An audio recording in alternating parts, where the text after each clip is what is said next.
If music be the food of love, play on.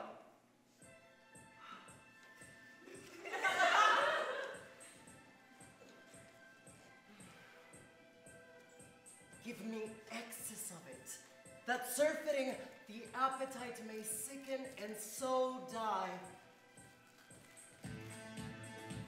That strain again, it had a dying fall. Oh, it came over my ear like the sweet sound that breathes upon a bank of violets, stealing and giving odor.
Will ye go hunt, my lord? What, Curio?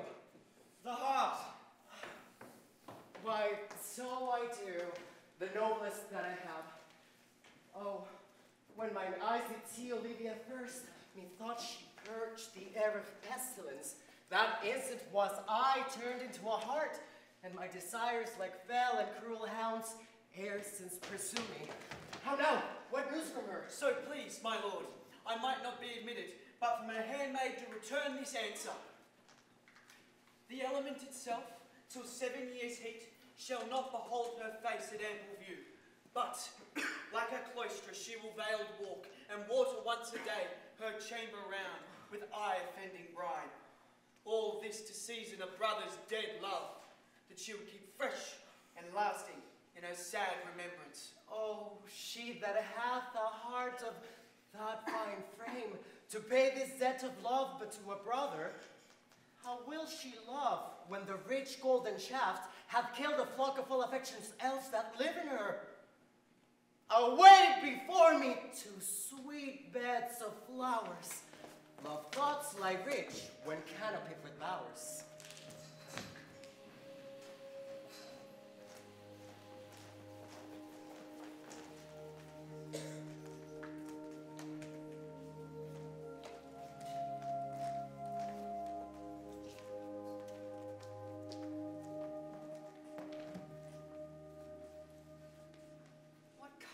Friends is this?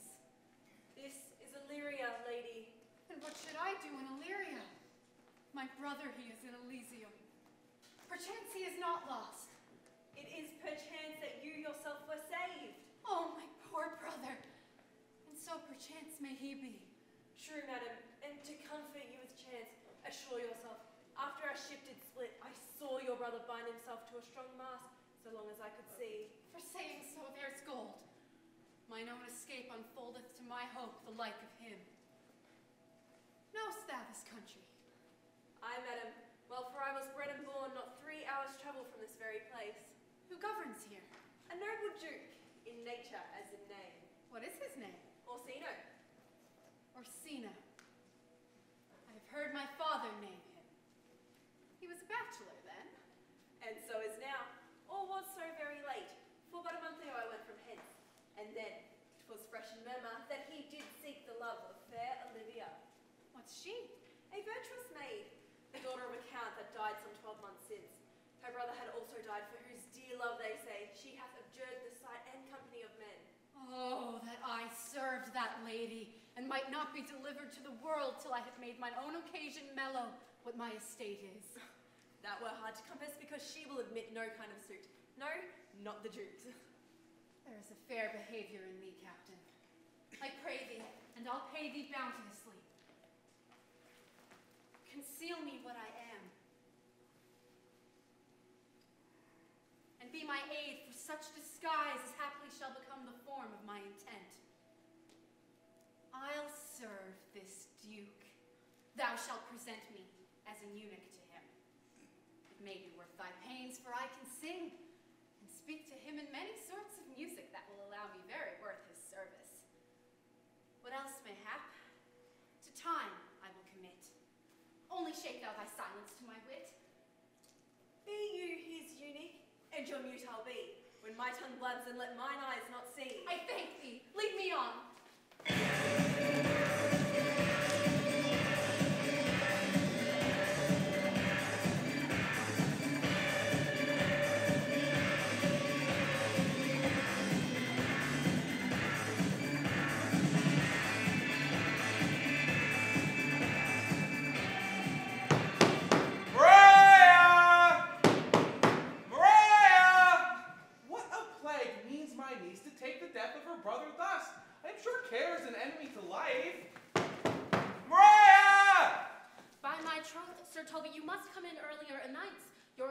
My lady takes great exceptions to your ill hours. Why, let her accept before accepted.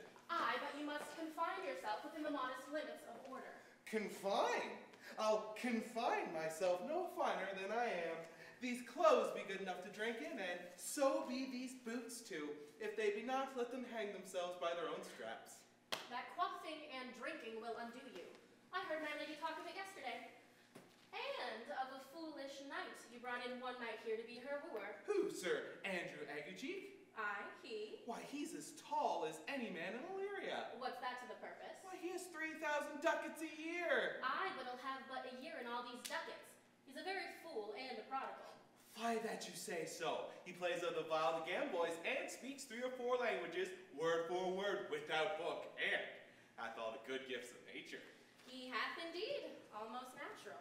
For besides that he's a fool, he's a great quarreler, and but that he hath the gift of a coward, to allay the gust he hath in quarreling, 'tis thought among the prudent he would quickly have the gift of a grave.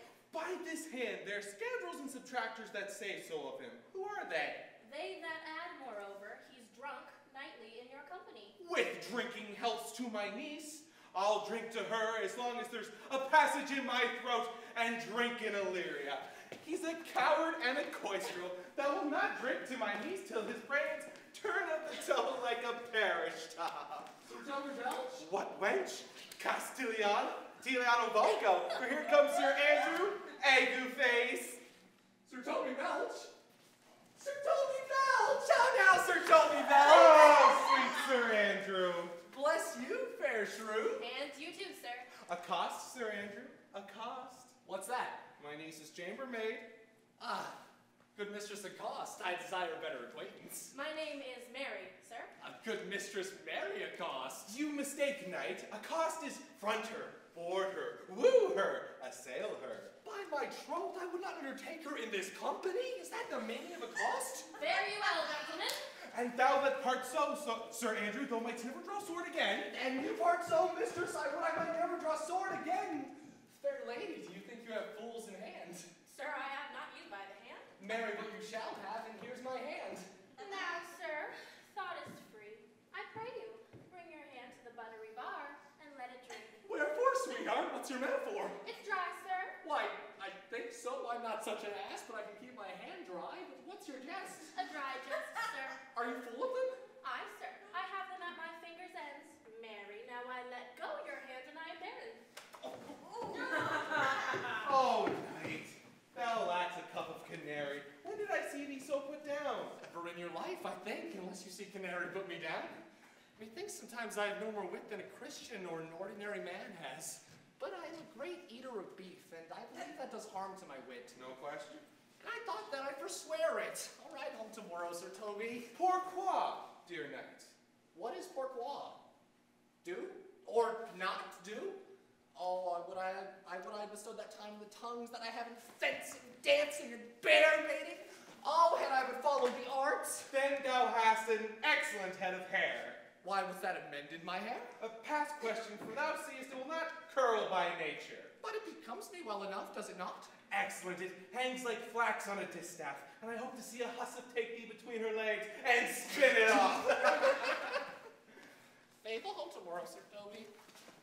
Your niece will not be seen, or if she be as 4-to-1, she'll none of me. The Count himself here hard by woos her. She'll none of the Count. She'll not match above her degree in estate, years, nor wit. I've heard her swear it. Tut, there's life in it, man. What? I'll stay a month longer. I'm a fellow with the strangest mind in the world. I delight in masks and revels, sometimes all together. Art thou good at these kickshaws, knight?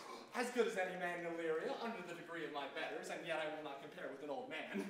What is thy excellence in a galliard, knight? Faith, I can cut a caper. And I can cut a mutton to it.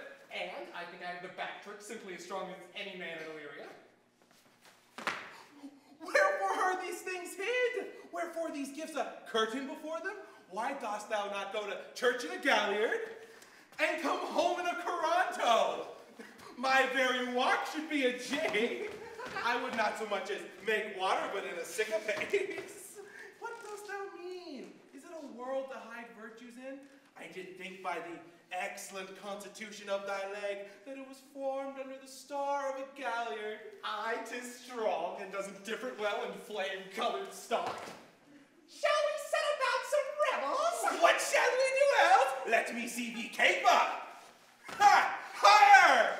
Ha ha! Excellent!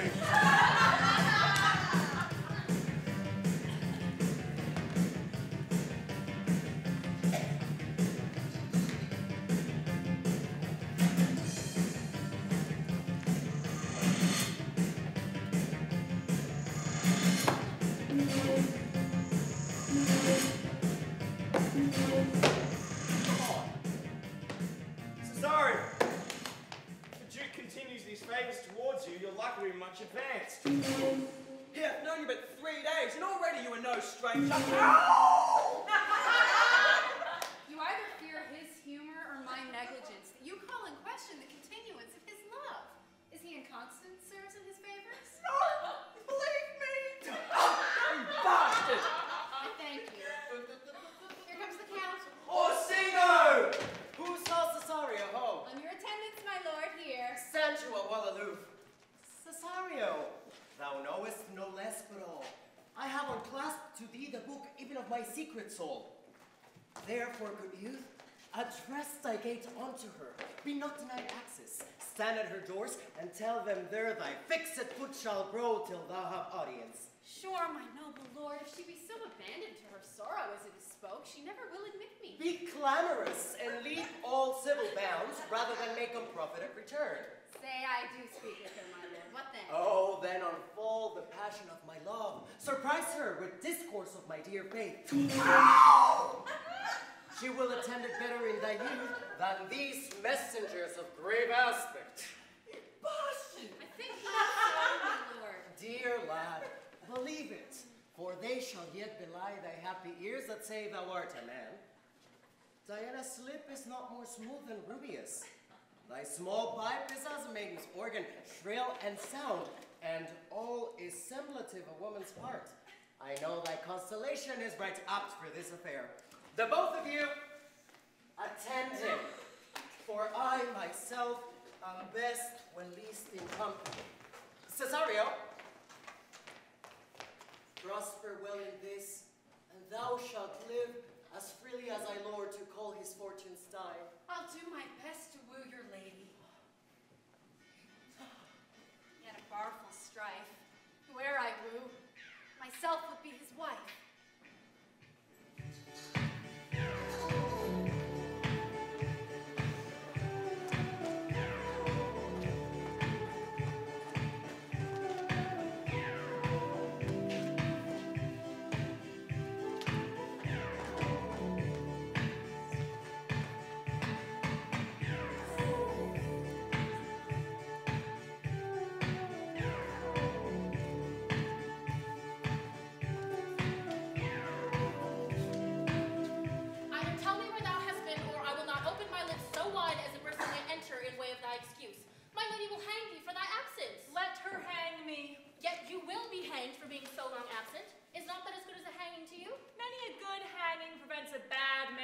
as we're turning away, let summer bear it out.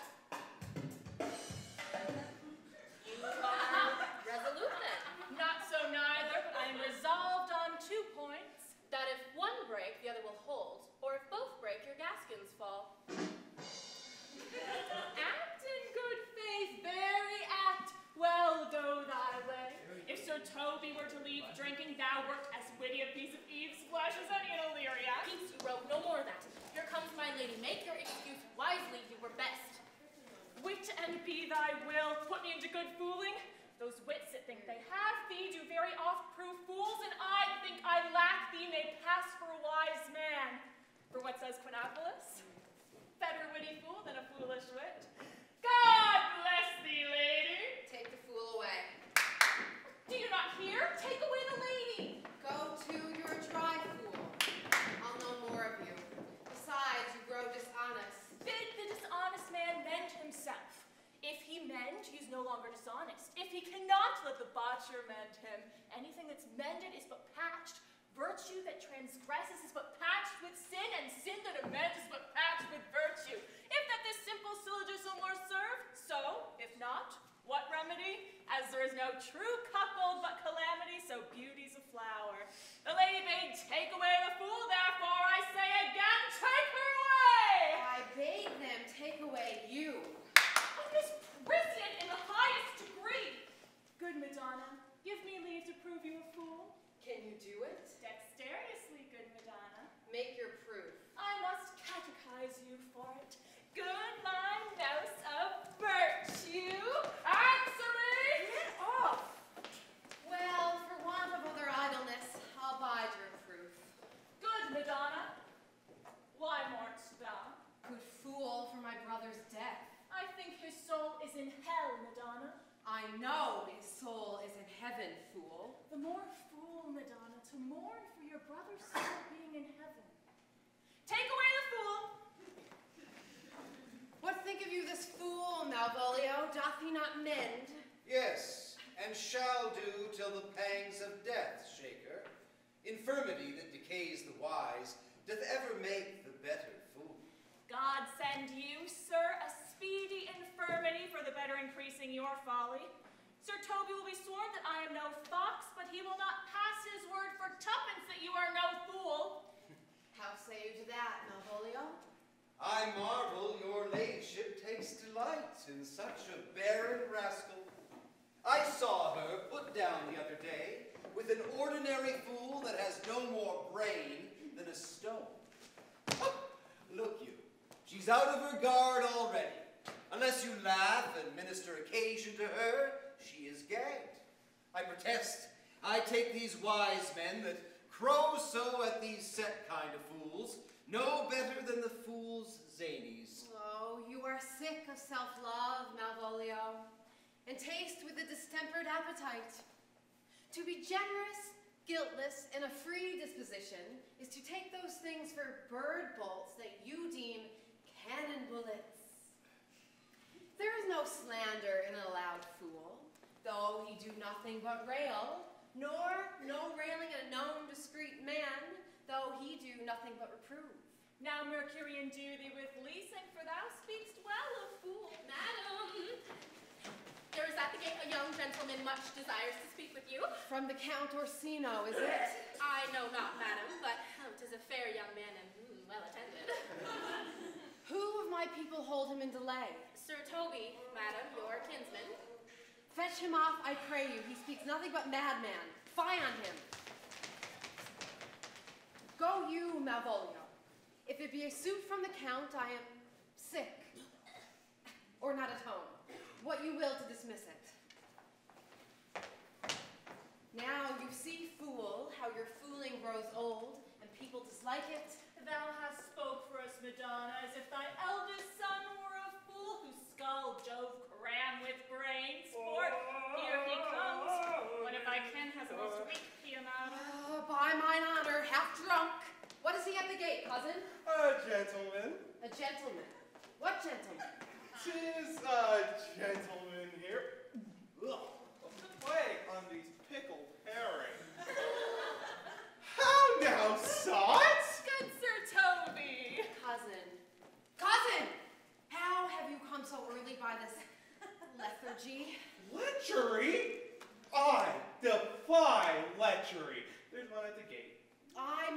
What is he? Let him be the devil, if he will, I care not. Give me faith, say I. Well, it's all one. What's a drunken man like, fool? Or like a drowned man, a madman, and a fool. One draft above heat makes him a fool. The second mads him, and a third drowns him. Go thou and seek the coroner, for he's in the 3rd degree of drink. He's drowned. Go look after him. He is but mad yet, Madonna, and the fool shall look to the madman. Madam, yon young fellow swears he will speak with you. No. I told him you were sick. He takes on him to understand so much, and therefore comes to speak with you. I told him you were asleep. He seems to have a foreknowledge of that too, and therefore comes to speak with you. What is to be said to him, lady? He's fortified against any denial. Tell him he shall not speak with me. Has been told so. And he says he'll stand at your door like a sheriff's post and be the supporter to a bench, but he'll speak with you. What kind of man is he? Oh, mankind. Of what manner of man? Oh, very ill manner. He'll speak with you whether you will or no. Of what personage in years is he? Not yet old enough for a man, nor young enough for a boy. As a squash is before 'tis a peas cod, or a codling when 'tis almost an apple, 'tis with him in standing water between boy and man. He is very well favored, and he speaks very shrewishly. One would think his mother's milk were scarce out of him. Let him approach. Call him my gentlewoman. Gentlewoman! My lady calls. Give me my veil. Lady, veil. Come, throw it over my face. We'll once more hear of Orsino's embassy. The honorable lady of the house. What is she? Speak to me, I shall answer for her. Your will. Most radiant, exquisite, and unmatchable beauty. I pray you tell me if this be the lady of the house, for I never saw her. I would be loath to cast away my speech, for besides that it is excellently well penned, I have taken great pains to con it. Good beauties, let me sustain no scorn. I am very countable, even to the least sinister usage. Whence came you, sir? I can say little more than I've studied, and that question's out of my part. Good gentle one, give me modest assurance, if you be the lady of the house, that I may proceed in my speech. Are you a comedian? No, my profound heart, and yet, by the very fangs of malice, I swear I am not that I play. Are you the lady of the house? If I do not usurp myself, I am. Most certain, if you are she, you do usurp yourself. For what is yours to bestow is not yours to reserve. But this is from my commission. I will on with my speech in your praise, and then show you the heart of my message. Come to what is important in it. I forgive you the praise. Alas, I took great pains to study it, and 'tis poetical. It is the more like to be feigned. I pray you keep it in. I heard you were saucy at my gates, and allowed your approach rather to wonder at you than to hear you. If you be mad, be gone. If you have reason, be brief. 'Tis not that time of moon with me to make one and so skipping a dialogue. Will you hoist sail, sir? Here lies your way. No, good swabber, I am to hull here a little longer. Some nullification for your giant, sweet lady. Tell me your mind, I am a messenger. Sure, you have some hideous matter to deliver when the courtesy of it was so fearful. Speak your office. It alone concerns your ear. I bring no overture of war, no taxation of homage.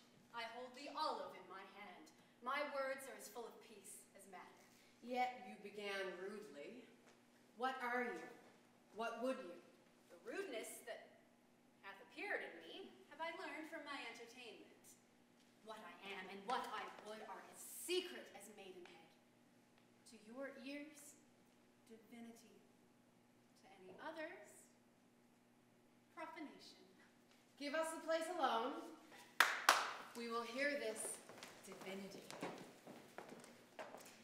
Now, sir, what is your text? Most sweet lady. A comfortable doctrine. And much may be said of it. Where lies your text? In Orsino's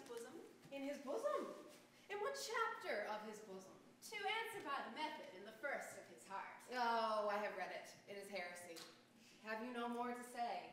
Good madam, let me see your face. Have you any commission with your lord to negotiate with my face?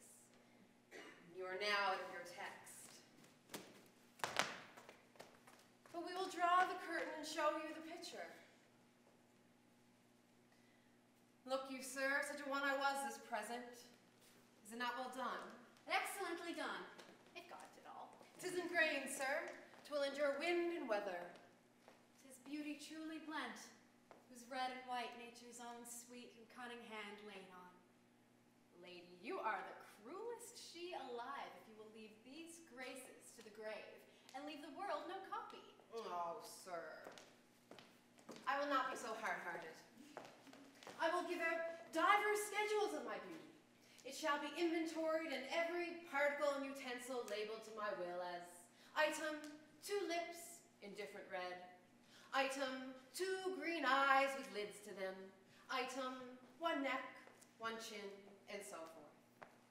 Were you sent hither to praise me? I see you what you are. You are too proud. But if you were the devil, you are fair. My lord and master loves you. Oh, such love could be but recompensed though you were crowned the nonpareil of beauty. How does he love me? With adorations, fertile tears, with groans that thunder love, with sighs of fire. Your lord does know my mind. I cannot love him. Yet I suppose him virtuous, know him noble, of great estate, of fresh and stainless youth, in voices well divulged, free, learned, and valiant, and in dimension and the shape of nature a gracious person. But yet I cannot love him. He might have took his answer long ago. If I did love you in my master's flame, with such a suffering, such a deadly life in your denial, I would find no sense. I would not understand it. Why? What would you? Make me a willow cabin at your gate, and call upon my soul within the house. Write loyal cantons of contemned love, and sing them loud, even in the dead of night. Halloo your name to the reverberant hills, and make the babbling gossip of the air cry out, Olivia! Oh, you should not rest between the elements of air and earth, but you should pity me. You might do much. What is your parentage? Above my fortunes, yet my state is well, I am a gentleman. Get you to your lord. I cannot love him. Let him send no more.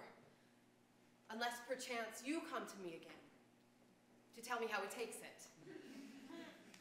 Fare you well. I thank you for your pains. Spend this for me. I am no feed post, lady. Keep your purse. My master, not myself, lacks recompense.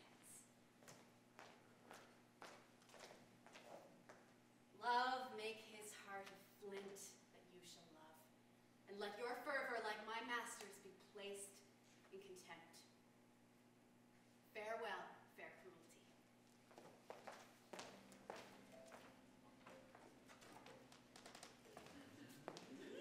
What is your parentage? Above my fortunes, yet my state is well. I am a gentleman. Oh, be sworn thou art.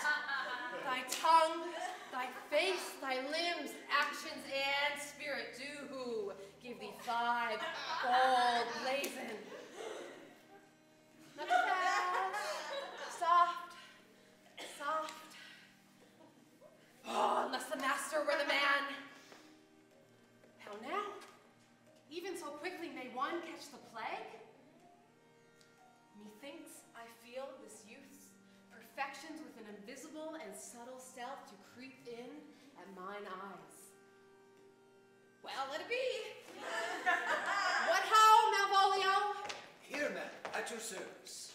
Run after that same peevish messenger, the county's man. He left this ring behind him, would I or not. Tell him I'll none of it. Desire him not to flatter with his lord, nor hold him up with hopes. I am not for him.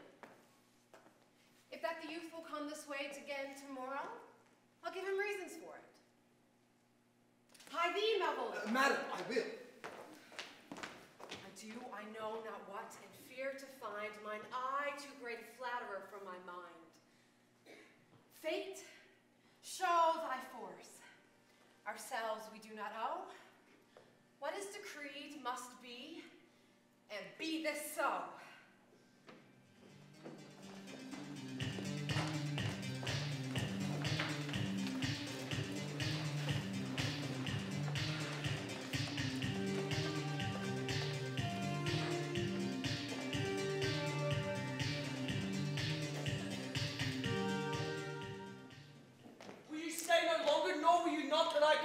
By your patience, no.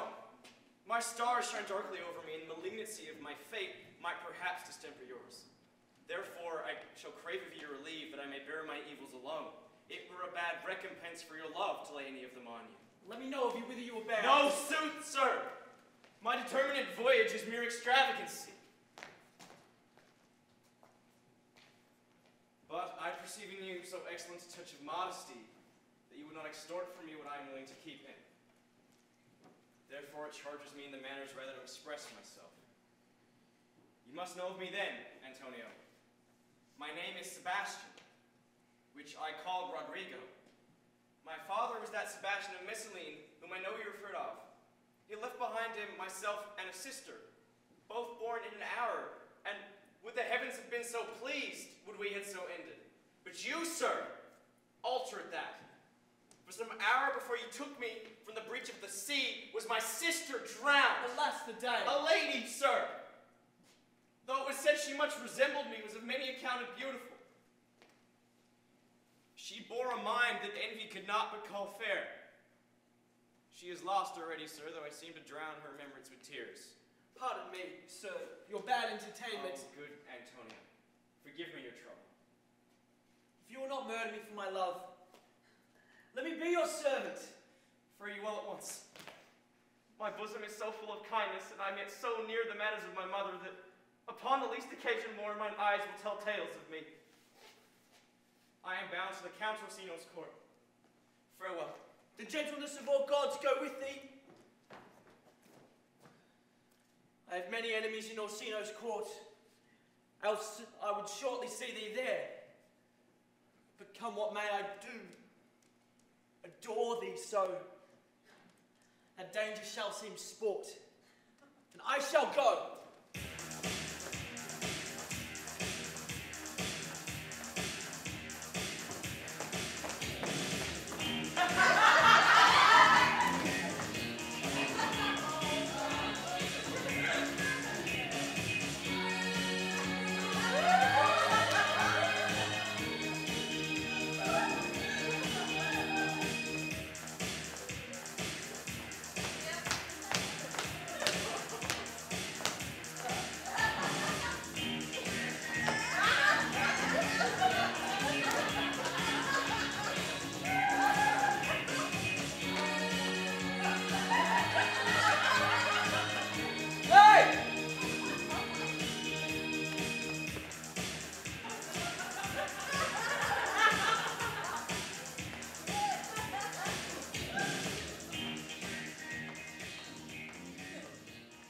Were not you, even now, with the Countess Olivia? Even now, sir, in a moderate pace, have since arrived from hither. She returns this ring to you, sir. You might have saved me my pains to have taken it away yourself. She adds, moreover, that you should put your lord into a desperate assurance she will none of him. And one thing more, that you be never so hardy as to come again in his affairs, unless it be to report your lord's taking of this. Receive it so. She took the ring of me. Oh, none of it. Come, sir, you peevishly threw it to her, and her will is it should be so returned. Huh.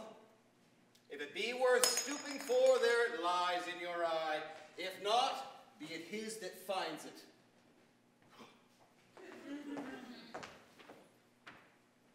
I left no ring with her. What means this lady? Fortune forbid my outside have not charmed her. She made good view of me. Indeed, so much that straight methought her eyes had lost her tongue. For she did speak in starts, distractedly.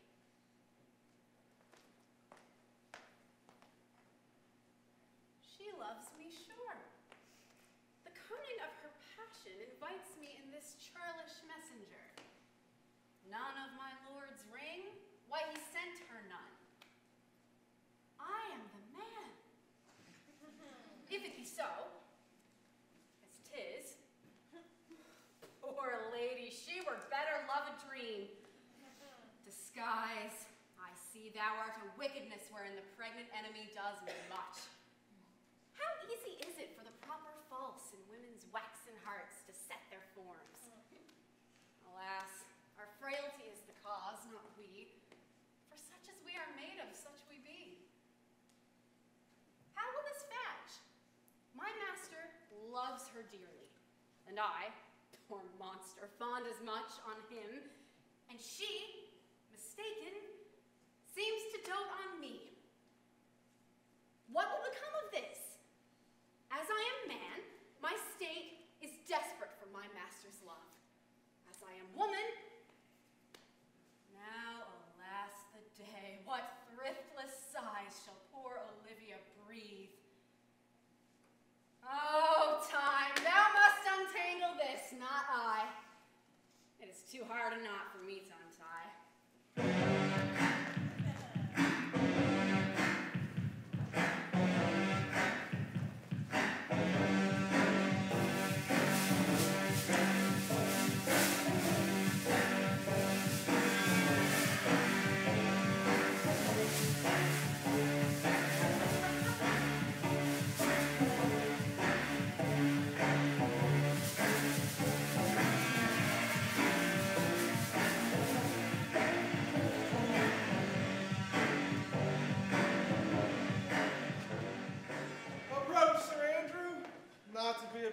Midnight is to be up betimes, and duliculor sogere thou knowest. By my troth I know not, but I know to be a blade is to be a blade. A false conclusion. I hate it as an unfilled can. To be abed after midnight, then to go to bed as early. So, to go to bed after midnight is to go to bed betimes. Does not our lives consist of the four elements? Faith, so they say, but I think it rather consists of eating and drinking. Thou art a scholar. Therefore, let us eat and drink. Fabian! A sip of wine, I say. Piss off! Get it yourself! Strip this! Sir Toby! Sir Toby! Here comes the fool of fame! How now, my hearts? Did you never see the picture of we three? Welcome, ass. Now, let's have a catch. Oh, I'd rather than 40 shillings I'd so sweet a breath to sing as the fool has. Here's a sixpence for you. Now, let's have a song. There's a kestrel of me, too. If one night give a... Would you have a love song or a song of good life? A love song. A love song. Aye, a love song. I care not for good life.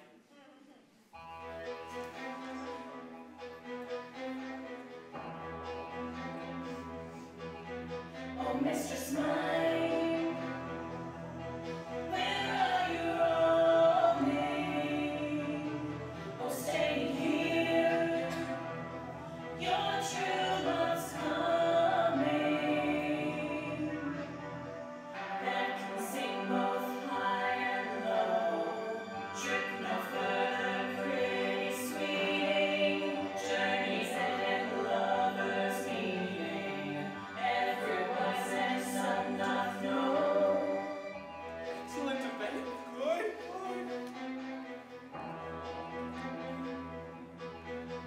What is love? Taste not hereafter. Caress and mirth, half present laughter. What's to come is still unsure. In delay there lies not plenty. So come kiss me sweet and 20. Useless stuff will not endure, oh, mistress mine. A mellifluous voice as I in true night. A contagious breath.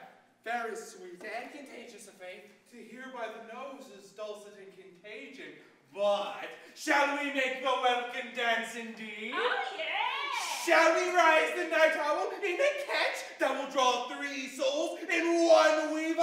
Shall we do that? And you love me? Let's do it. I'm a dog at a catch. Some dogs catch well. Most certain, and let our catch be thou knave. Hold thy peace, thou knave knight. I shall be constrained in it to call thee knave knight. 'Tis not the first time I've constrained one to call me knave. Come, fool, begin. It begins.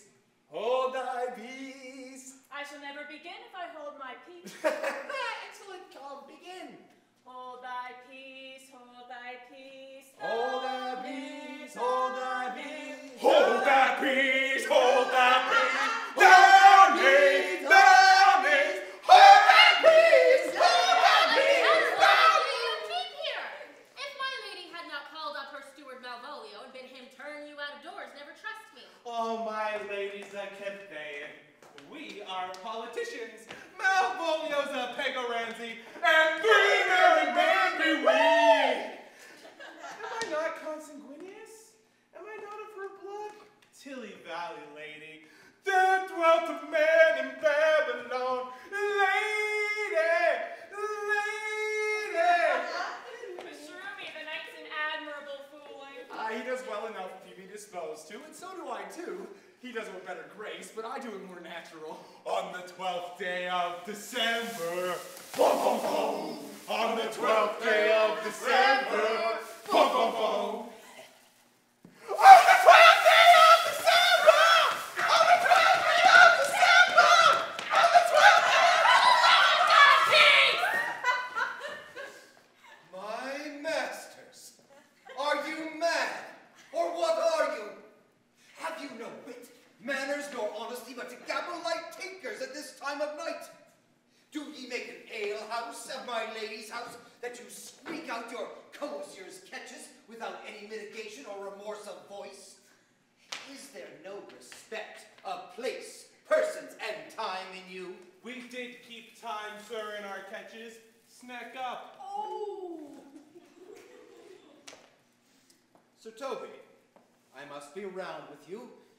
My lady bade me tell you that though she harbors you as her kinsman, she's nothing allied to your disorders. If you can separate yourself and your misdemeanors, you are welcome to the house. If not, and it would please you to take your leave of her, she is very willing to bid you farewell. Farewell, dear heart, for I must needs be gone. Nay, good Sir Toby. His eyes do show his days are almost done. Is it e'en so?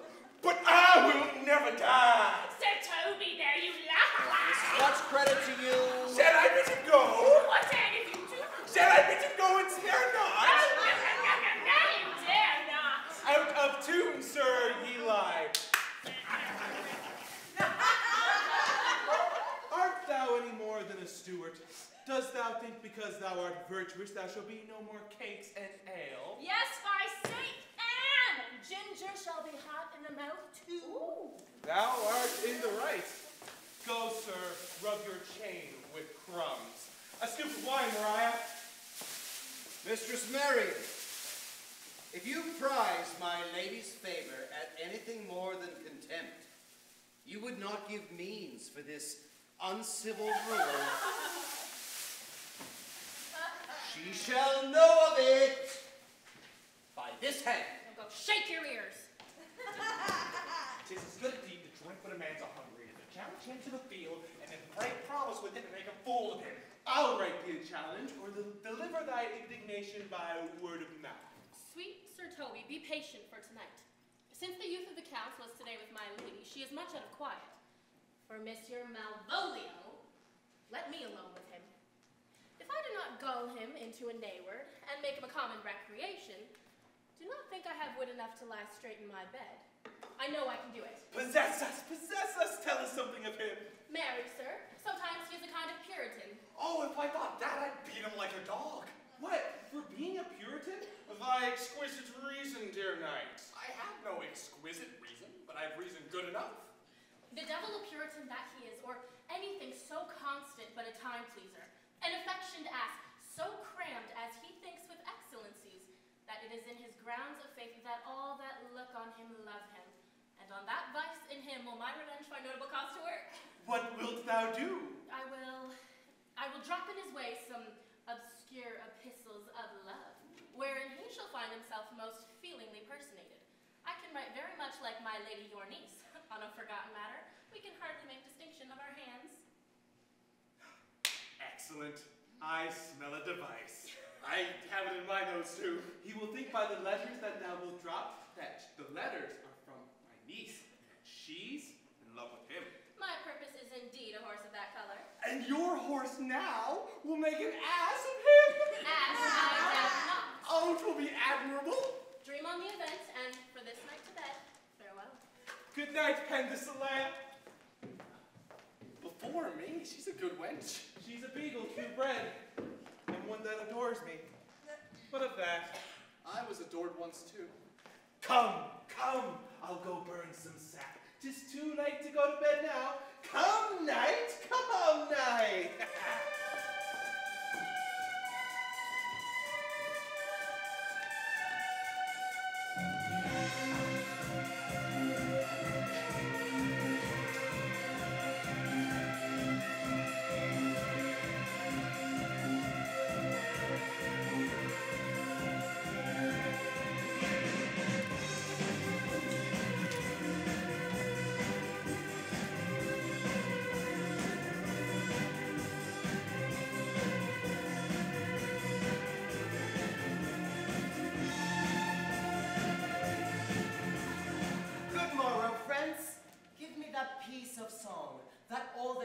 Song we heard last night.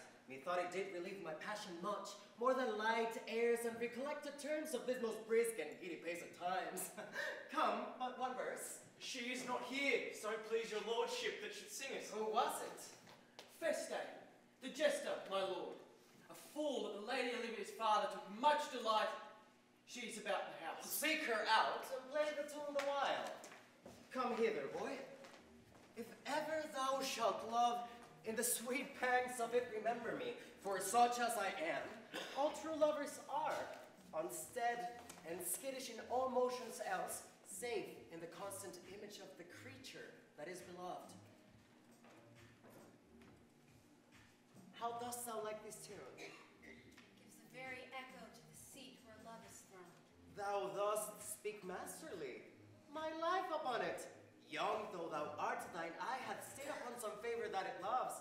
Had it not, boy? A little, by your favor. What kind of woman is it? Of your complexion. She's not worthy then. What year's in faith?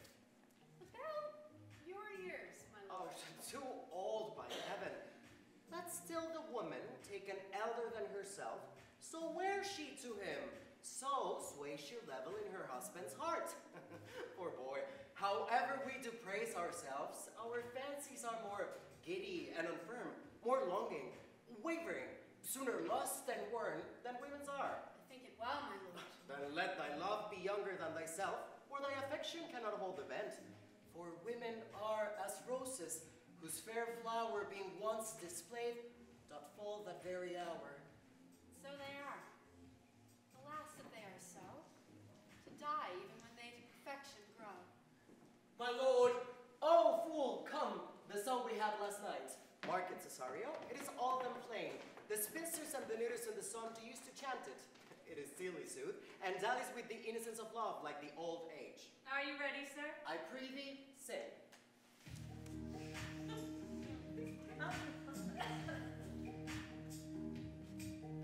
Come away,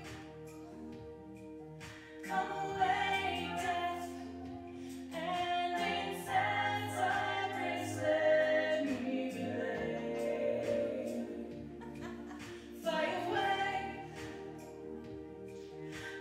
away, breath, I've been slain by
Cesario. Get thee to yon same sovereign cruelty. Tell her, my love, more noble than the world, prices not quantity of dirty lands. The parts that fortune hath bestowed upon her, tell her I hold as lightly as fortune. But 'tis that miracle and queen of gems that nature adorns her in attracts my soul. But if she cannot love you, sir? I cannot be so answered. Sooth, but you must. Say that some lady, as perhaps there is, hath for your love as great a pang of heart as you have for Olivia. You cannot love her. You tell her so. Must she not then be answered? There is no woman sides can bide the beating of so strong a passion as love doth give my heart. No women's heart so big to hold so much. They lack retention. Alas, their love may be called appetite, but mine is all as hungry as the sea and can digest as much. Make no compare between that love a woman can bear me and that I owe Olivia. Aye, but I know. What dost thou know? Too well what love women to men may owe. In faith, they are as true of heart as we. My father had a daughter, loved a man as it might be, perhaps. Were I a woman, I should your lordship. And what's her history? A blank, my lord. She never told her love, but let concealment, like a worm in the bud, feed on her damask cheek. She pined in thought, and with a green and yellow melancholy, she sat like patience on a monument, smiling at grief. Was not this love indeed? We men may say more, swear more, but indeed our shows are more than will. For still we prove much in our vows, but little in our love. But died thy sister of her love, my boy? I am all the daughters of my father's house, and all the brothers too, and yet I know not. Sir, shall I to this lady? Aye, that's the theme. To her in haste. Give her the jewel. Say my love can give no place, bite no denay.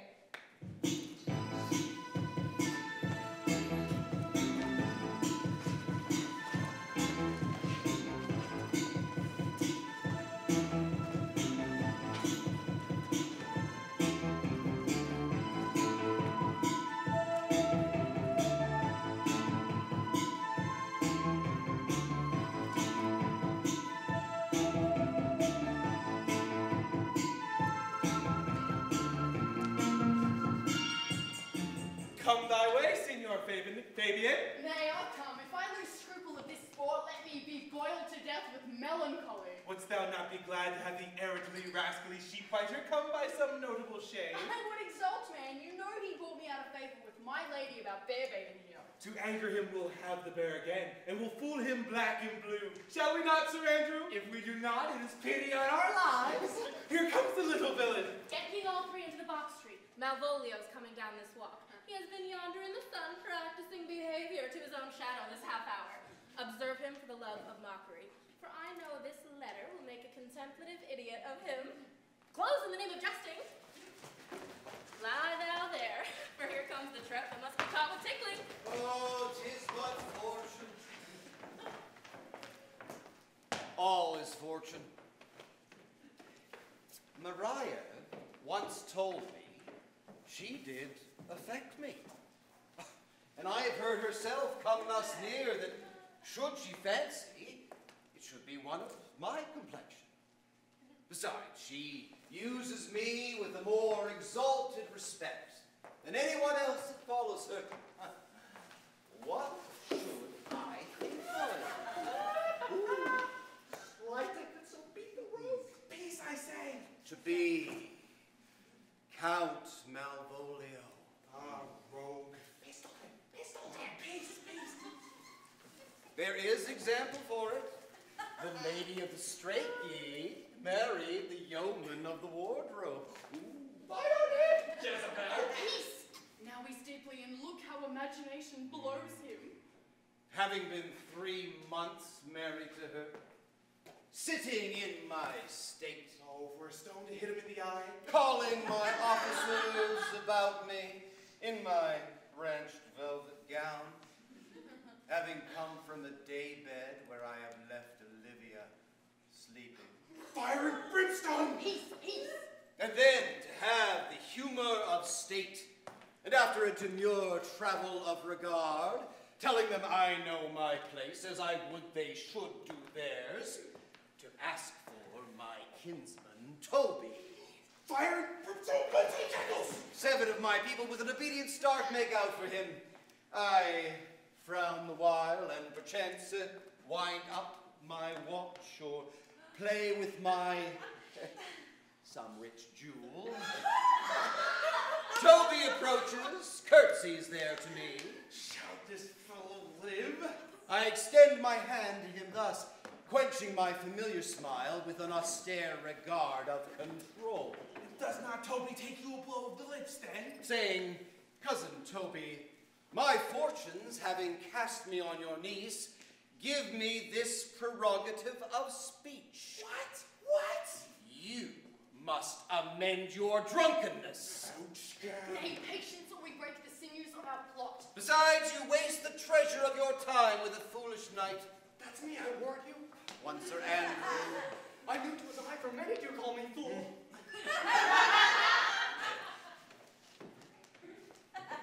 What employment have we here? Now is the woodcock near the gin? Oh, peace and the smell of humor's intimating aloud to him. By my life, it is my lady's hand. These be her very C's, her U's, and her T's. Oh, and thus makes she her great P's. It is in contempt of question her hand. Her C's, her U's, and her T's, what's that? To the unknown beloved, this and my good wishes. Oh, her very phrases. By your leave, Wax, soft, and the impressure, her Lucrece, with which she uses to seal. Oh, 'tis my lady. To whom should this be? This wins him, liver and all. Jove knows I love, but who? Lips do not move, no man must know. No man must know. What follows? Oh, the number's altered. No man must know. Oh, if this should be thee, Malvolio. Mary hang thee, Brock. I may command where I adore, but silence like a Lucrece knife, with bloodless stroke my heart doth gore. M-O-A-I doth sway my life. A fustian riddle. Excellent wench, say I. M-O-A-I doth sway my life? Nay, first let me see. I may command where I adore. Why, she may command me. I serve her, she is my lady. Why, this is evident to any formal capacity. There is no obstruction in this. And the end, what should that alphabetical position portend? If I could make that resemble something in me. Moai. Why, is that a poor percentage? Make up that. Malvolio! Ha ha! M, why, that begins my name. Did I not say he would work it out? M, but then there is no consonancy in the sequel. That suffers under probation. A should follow, but O does. O shall end it, I hope. I or crudgel him and make him cry. And then I comes behind. M-O-A-I. This simulation is not as the former. Yet, to crush this a little, it would bow to me. For every one of these letters is in my name. Ooh, soft, here follows prose. If this fall into thy hands, revolve. In my stars I am above thee, but be not afraid of greatness. Some are born great, some achieve greatness, and some have greatness thrust upon them. Cast thy humble sloth. Be opposite with a kinsman, surly with servants. Let thy tongue tang arguments of state. Put thyself into the trick of singularity. She thus advises thee that sighs for thee. Remember who commended thy yellow stockings, and wished to see thee ever cross-gartered. I say remember, go to. Thou art made, if thou desirest to be so. If not, let me see thee a steward still, the fellow of servants, not worthy to touch fortune's fingers. Farewell. She that would alter services with thee, the fortunate, unhappy.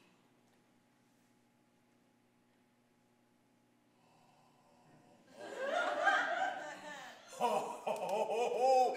Daylight and champagne discovers not more. This is open. Oh, I will be proud.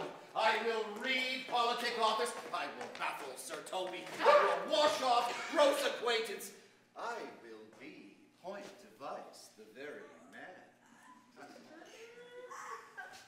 I do not now fool myself to let imagination jade me. For every reason excites to this, that my lady loves me. She did commend my yellow stockings of late. She did praise my leg being cross-gartered. And in this, she manifests herself to my love, and with a kind of injunction, drives me to these habits of her liking. Oh, I thank my stars, I am happy. Oh, I will be strange, stout, in yellow stockings, and cross-gartered, even with the swiftness of putting on. Jove and my stars be praised. Ooh, here is yet a postscript. Thou canst not choose, but know who I am. If thou entertainst my love, let it appear in thy smiling. Thy smiles become thee well. Therefore, in my presence, still smile, dear my sweet, I prithee. Jove, I thank thee. I will smile.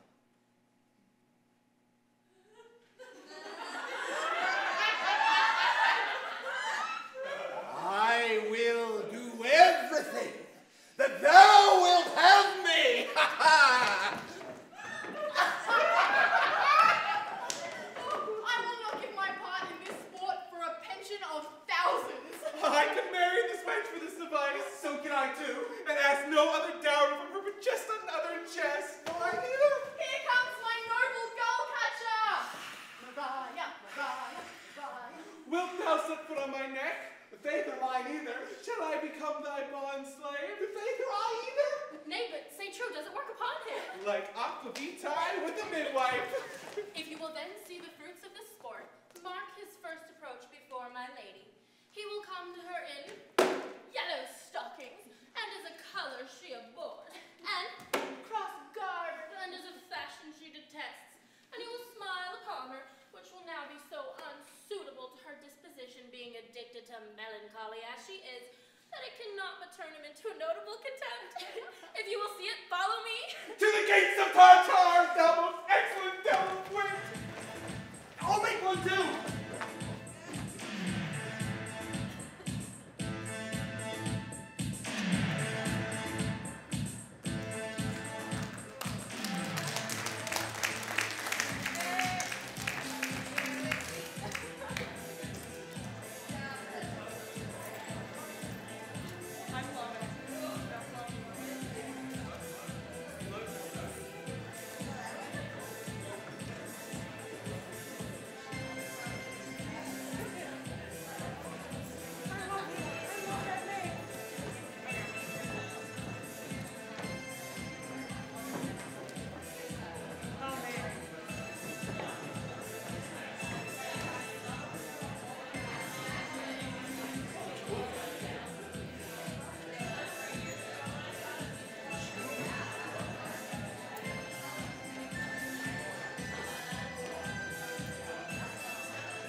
by the church. Art thou a churchman? No such matter, sir. I do live by the church, for I do live at my house, and my house doth stand by the church.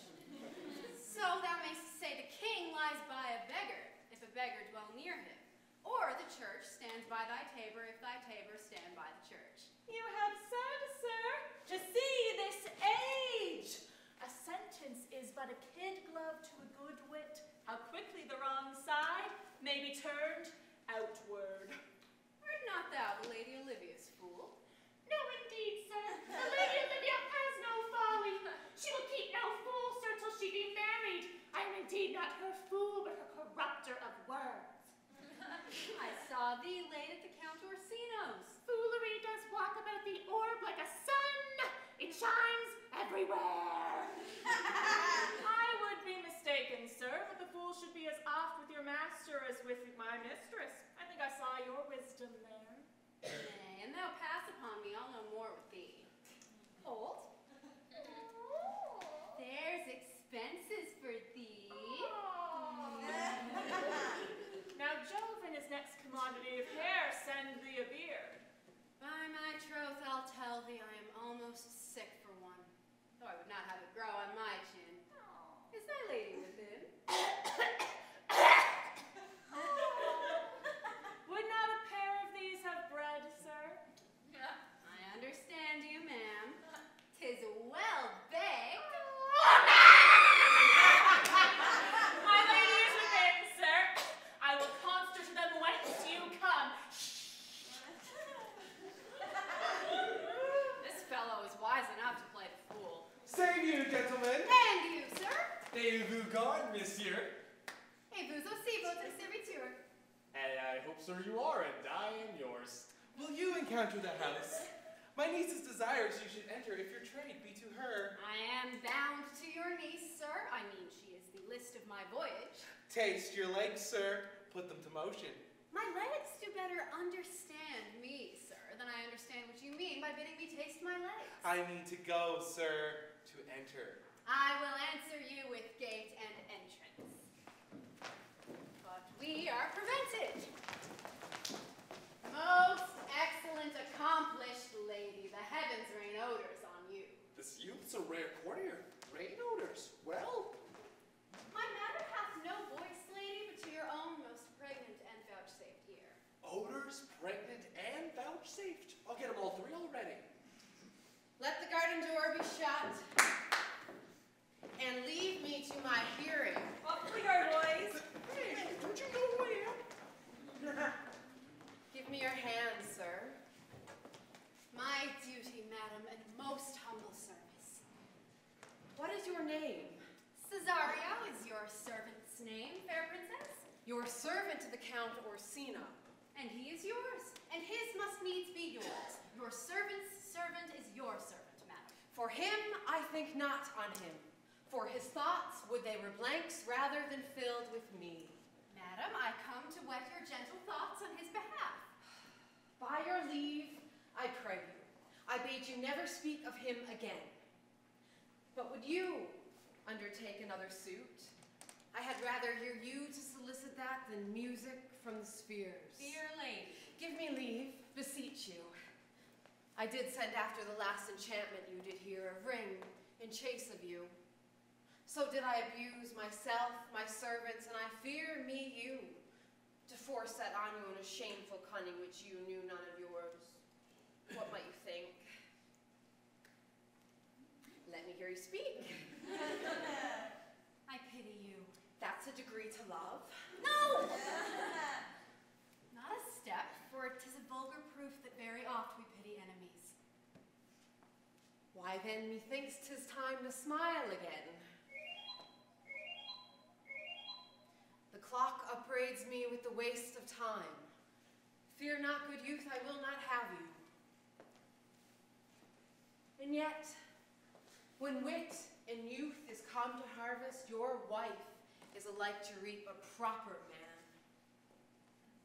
There lies your way, due west. Then westward ho. You'll nothing, madam, to my lord by me? Stay. I prithee prithee, tell me what thou thinkst of me. That you do think you are not what you are. If I think so, I think the same of you. Then think you're right. I am not what I am. I would you were as I would have you be. Would it be better, madam, than I am? I wish it might, for now I am your fool. Oh, what a deal of scorn looks beautiful in the contempt and anger of his lip. A murderous guilt shows itself not more soon than love that would seem hid. Love's night is noon. Cesario, by the roses of the spring, by maidhood, honor, truth, and everything, I love thee. So that despite all thy pride, nor wit nor reason can my passion hide. Do not extort thy reasons from this clause, for that I woo, therefore, hast no cause. Rather, reason thus with reason fetter. Love sought is good, but given unsought is better. By innocence I swear, and by my youth I have one heart, one bosom, and one truth. And that no woman has, nor never none shall mistress be of it, save I alone. And so adieu, good madam. Nevermore will I my master's tears to you deplore. Yet come again, for thou perhaps mayest move that heart which now abhors to like his love.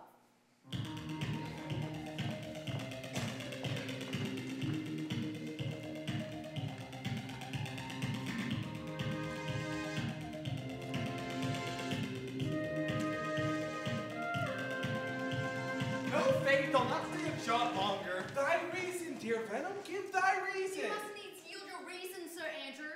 I saw your niece do more favors upon the Count's serving man than ever she bestowed upon me. I saw it at the garden. Did she see thee the while, old boy? Tell me that. As plain as I see you now. This was a great argument of love in her towards you. God slay, will you make an ass of me? She did show favor to the youth in your sight, only to exasperate you, to put fire in your heart and brimstone in your liver. You should have then accosted her, and then, with some excellent jests, you should have banged the youth into dumbness. Challenge the Count's youth to a fight with you. Hurt him in 11 places. 11. My niece will take note of it, and assure thyself there is no love broker in the world that can prevail more with women than the report of valor. There is no way but this, Sir Andrew. Will either of you bear me a challenge then? Go, write it in martial hand. Be curse and brief, no matter how witty it be, so it be eloquent and full of invention. Taunt him with the license of ink. Let there be gall in it. About it. Where shall I find you? We'll call thee at the cubiculo. Go! Cubiculo! Cubiculo! This is a dear puppet to you, Sir Toby. I've been dear to him, some 2,000 strong or so. Look where the youngest friend of man comes. If you desire the spleen and will laugh yourselves into stitches, follow me. Yon gull Malvolio has turned heathen. A very renegado. He's in yellow stockings. And cross-gartered? Most villainously. I have dogged him like his murderer. He does obey every point in the letter I dropped to betray him. He does smile his face into more lines than is in the new map. You have not seen such a thing as 'tis. I can hardly forbear hurling things at him. I know my lady will strike him. If she do, he'll smile and take it for a great favor. Oh, bring us to where he is.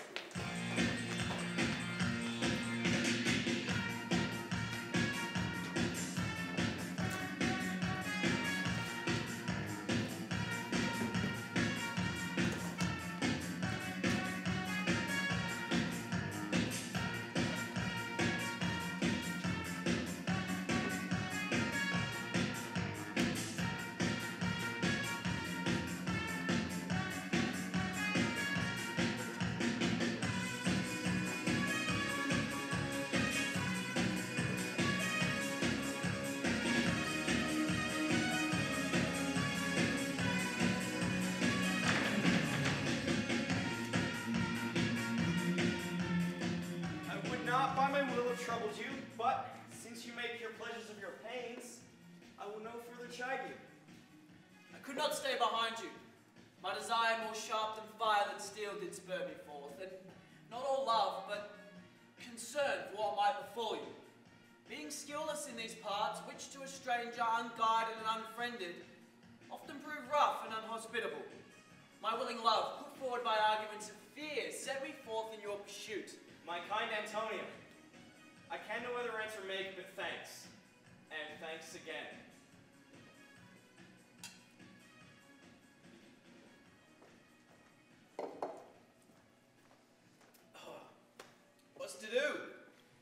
go see the relics of this town? Tomorrow, sir. Let's first go see your lodging. I am not weary, and 'tis long tonight. I pray thee, let us satisfy our eyes with the memorials and things of fame that do renown this city. Would you pardon me? I do not without danger walk these streets. Once, in a sea fight against Orsino's galleys, I did some service of such note indeed that were I taken here it would scarce be answered. Do not then walk too open. It doth not fit. Hold, sir! Here is my purse. In the south suburbs of the Elephant, it is best to lodge. I will bespeak our diet, or you beguile your time and feed yourself with knowledge of the town. There shall you have me. Why are your purse? Perhaps your eyes shall light upon some toy you have desire to purchase. And your store, I think, is not for idle market, sir. I'll be your purse bearer and leave you for an hour. To the Elephant! I do remember.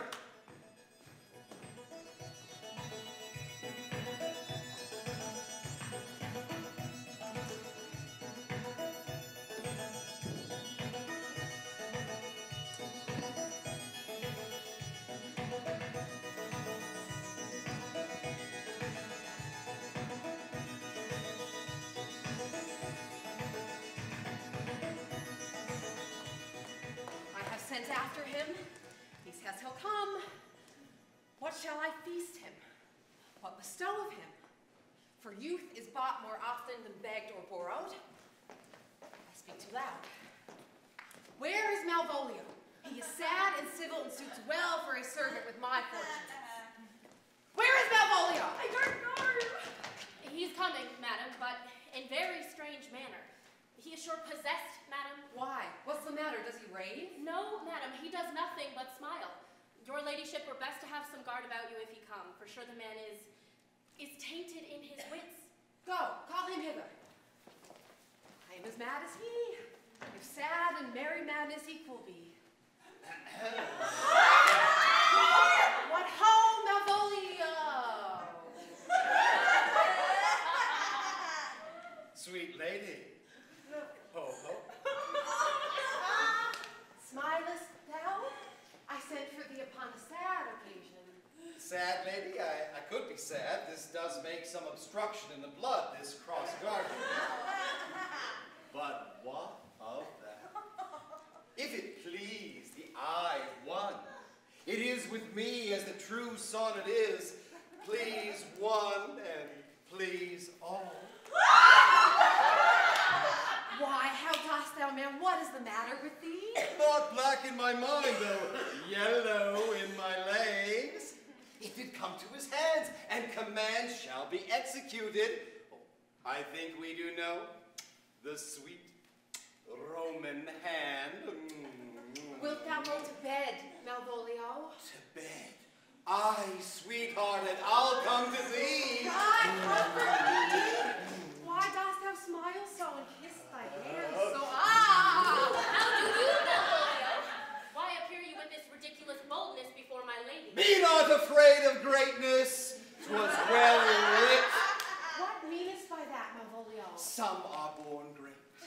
Some achieve greatness, and some have greatness thrust upon them. And remember who commended thy yellow stockings. Thy yellow stockings. And wish to see thee ever cross garter. Cross garter. I say, remember, go too. Thou art made if thou desirest to be so. Am I made? If not, let me see thee a servant still. Oh, this is very midsummer madness. The young gentleman of the Count Orsino is returned. I could heartily entreat him back. He attends your ladyship pledges. I'll come to him. Good, Mariah. Let this fellow be looked to. Where is my cousin? Let some of my people have a special care of him. I would not have him miscarry for the half of my dowry.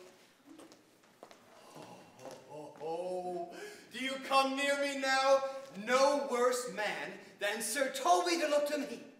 This concurs directly with the letter. She sends him on purpose that I may appear stubborn to him, for she incites me to that in the letter. Cast thy humble slough, says she, the opposite with a kinsman, surly with servants, let thy tongue tang arguments of state. Oh, I have limed her! Ah, but it is Jove's doing, and Jove make me thankful. she went away now. Let this fellow be looked to. Huh! Fellow! Not Malvolio, nor after my degree, but fellow. Oh, why everything adheres together, so that no dram of a scruple, no scruple of a scruple, no obstacle, no indirect or unsafe circumstance, what can be said? Nothing that can come between me and the full prospect of my hopes. But Jove, not I, is the doer of this, and he is to be thanked. Which way is he the name of sanctity? There he is, there he is. How is't with you, sir? How is't with you, man? Go off. I discard you. Let me enjoy my private. Go off. Lo, how hollow the fiend speaks within him. Did not I tell you, good Sir Toby, my lady prays you to have a care of him. Oh, does she so? Go to, peace, peace. We must deal gently. Let me alone with him. How now, Malvolio? How is't with you? What, man? Defy the devil? Consider he is an enemy to mankind. Do you know what you say? La, you speak ill of the devil? How he takes it at heart. Pray God he be not bewitched! How now, mistress? Oh, Lord! Prithee, hold thy peace. Do you see not you move him? Let me alone with him. No way, but gentlest, gently, gently. The fiend is rough and will not be roughly used. How now, my bawcock? How dost thou chuck? Sir! Zoinks! Get him to say his prayers, good Sir Toby, get him to pray! My prayers, mates. No, I warrant you, he won't hear of godliness. Go hang yourselves all. You are idle, shallow things. I am not of your element. You shall know more hereafter.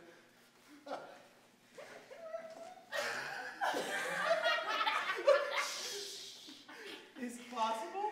If this were played upon a stage now, I could condemn it an improbable fiction. Nay, pursue him now, lest the device take air and taint. Why, we will make him mad indeed. The house would be the quieter. Come, we'll have him in a dark room and bound. My niece is already in belief that he's mad, so we'll carry it thus for our pleasure and his penance. More matter for a May morning. Here's the challenge. Read it. I warrant there's vinegar and pepper in it. Oh, is't so saucy. I warrant him. Do but read. Give me.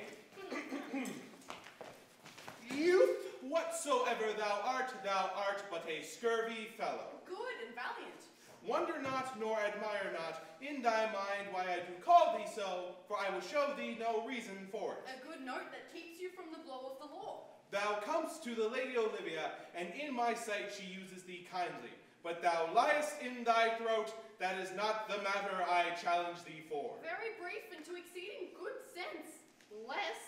I will waylay thee going home, for if it be thy chance to kill me, good.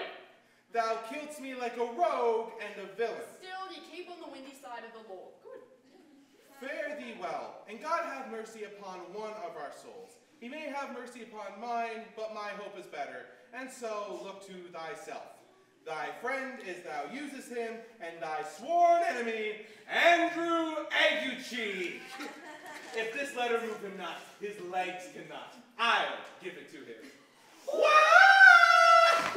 Thou might have very fit occasion for it. He is now in some commerce with my lady, and will by and by depart. Farewell, Sir Andrew. Come, Sir Andrew. Go, scout for him at the corner of the orchard like a bum bailey. And so soon as thou seest, draw. And so soon as thou drawest, swear horrible. Nay, let me alone for swearing. Flapdoodle! Rat guts! Get away! I'll deliver this letter to him. Not. I'll deliver his challenge by word of mouth. Oh, well, here he comes. Gentlemen, God save thee. And you, sir? What defense thou hast, betake thee to it. Of what nature the wrongs are thou hast done him, I know not. But thy interceptor, bloody as the hunter, attends thee at the orchard's end. You mistake, sir. I am sure no man hath any quarrel to me. My remembrance is very free and clear from any image of defense done to any man. You'll find it otherwise, I assure you. Therefore, if you hold your life at any price, betake thee to your God.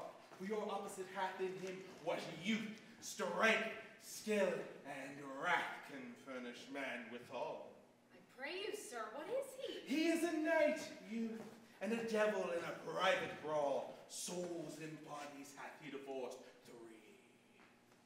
I will return into the house and desire some conduct of the lady. Toi!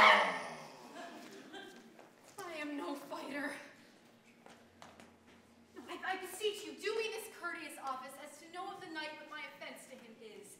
It is something of my negligence, nothing of my purpose. I will do so. Signor Fabian! Yeah, mate. Stay you by this gentleman till my return. No worries.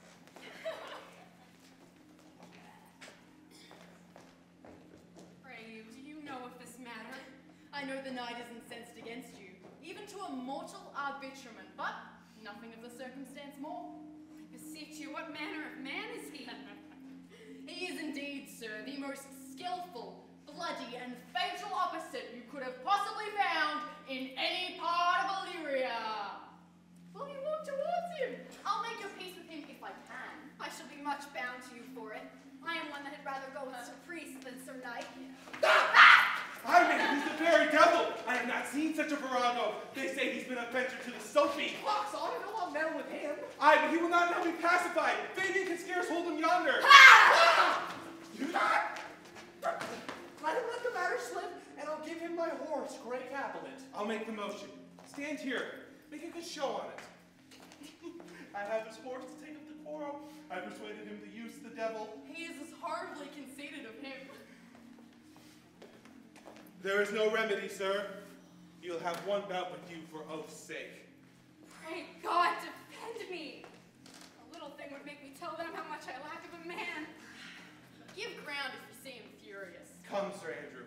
The gentleman will have one bout with you.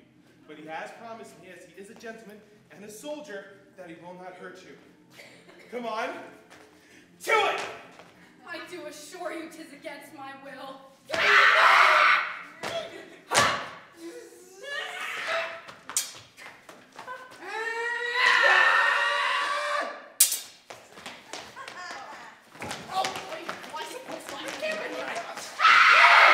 Put up your sword! If this young man hath done offence, I take the fault on me. If you offend him, I for him defy you. Why, sir, who are you? One, sir, that for his love dares yet do more than you have heard to him brag to you he will. Oh, just give me. Aye, if you be an undertaker, I am for you.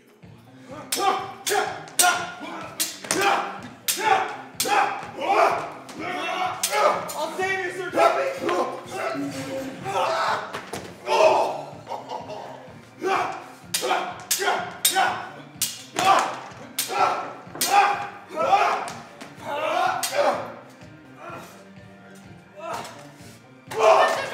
Here come the officers! I'll be with you in none. Antonio! I arrest thee in the suit of Count Orsino. You do mistake me. No, sir, no. Jot, I know your favour well. Take him away. He knows I know him well. I must obey. This comes from seeking you. What will you do now? My necessity makes me ask you for my purse. Come, sir, away. I must entreat you with some of that money. What money, sir? Will you deny me now? Come, sir, I pray you go. Let me speak a little. This youth you see here, I snatched one half out of the jaws of death. What's that to us? The time goes by. Away. Oh, how vile and idle proves this God. Thou hast, Sebastian, done good features shame. The man grows mad. Away with him. Lead me on. Methinks his words do from such passion fly that he believes himself. So do not I. Prove true, imagination, oh, prove true, that I, dear brother, be now ta'en for you. Come hither, knight. Come hither, Fabian. He named Sebastian. I, my brother, know yet living in my glass. Even such and so in favor was my brother. And he went still in this fashion, color, ornament for him I imitate. Oh, if it prove tempests are kind and salt waves fresh in love. A very dishonest, paltry boy, and more of a coward than a hare. And for his cowardship, ask Fabian. A coward, most devout coward, religious in it. Slay, I'll after him again and beat him. Do cuff him soundly, but never draw thy sword. If I do not. Come, let's see the event. I dare lay any money 'twill be nothing yet.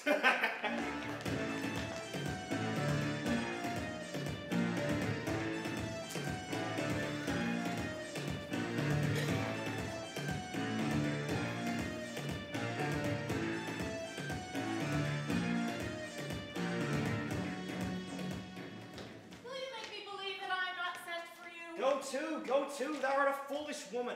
Let me be clear of thee. Well held out, if faith. No, I do not know you, nor I am not sent to you by my lady to bid you come speak with her. Nor your name is not Master Cesario, nor this is not my nose, neither. Nothing that is so is so. I prithee, vent thy folly somewhere else. Thou knowest not me. Vent my folly? He has heard this word of some great man, and now applies it to a fool. Vent my folly! I prithee, foolish Greek, depart from me. There is payment for thee. If thou tarry longer, I shall give worse payment. By my troth, thou hast an open hand. Now, sir, have I met you again? There's for you. Why? There's for thee. And there, are all the people mad? Come, sir, or I'll throw you over the house. This will I tell my lady straight. I would not be in some of your coats for tuppence. Come on, sir, hold. I'll have an action of battery against him if there be any law left in Illyria, though I struck him first, yet there was no matter for that. Let go thy hand. I will not let you go, my young soldier. You are well fleshed. I'll be free from thee. How wouldst thou now? What? If thou darest tempt me further, draw thy sword. Nay, then. Whoa! I must have an ounce or two of this Malapart blood from you.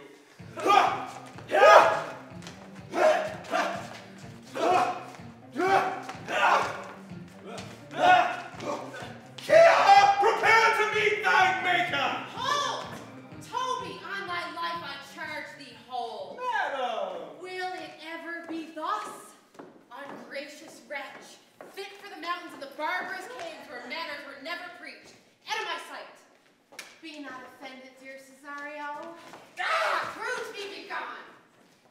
I prithee, gentle friend, come with me to my house and hear thou there how many fruitless pranks this ruffian hath botched up, that thou thereby mayest smile at this. Thou shalt not choose, but go, do not deny. What relish is in this? How runs the stream? Or I am mad, or else this is a dream. Let fancy still my sense in Lethe steep. If it be thus to dream, still let me sleep. Nay, come, I prithee, would thou be ruled by me? Madam, I will. Oh, say so, and so be.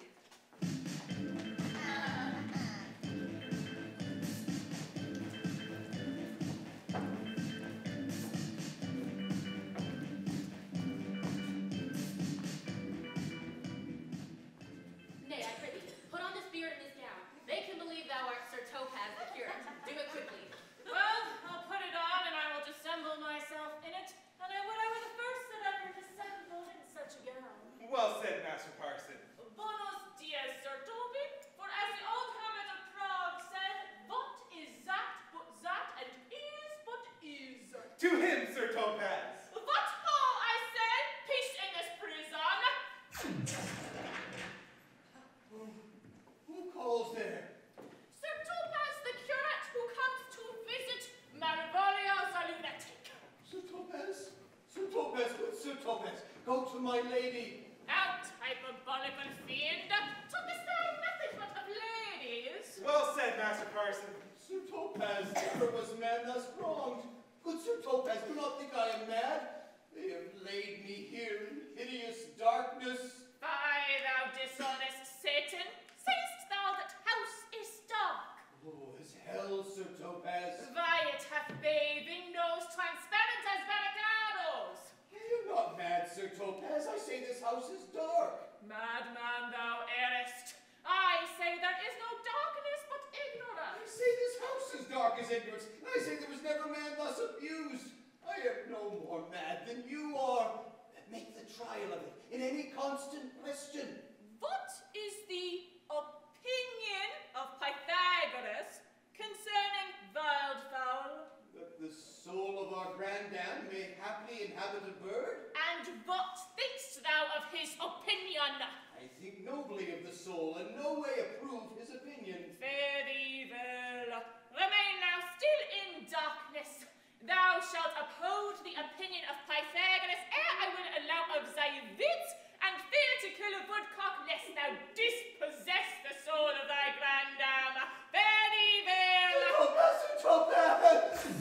My most exquisite Sir Topaz! Stay home for all waters. Thou mightst have done this without thy beard and gown. He sees thee not. To him in thine own voice, and tell me how thou find'st him. I am so far at offense with my niece, I can no longer pursue this sport with any safety. Come by and by to my chamber. Hey, Robin, jolly Robin, tell me how thy lady does. Who? Thy lady is unkind, Purdy. Fool. Alas, why is she so? Fool, I say. She loves another. Who calls, huh? Oh, good fool, as ever thou wilt deserve well at my hand. Help me to a candle and pen, ink, and paper. As I'm a gentleman, I will live to be thankful to thee for it. Master Malvolio?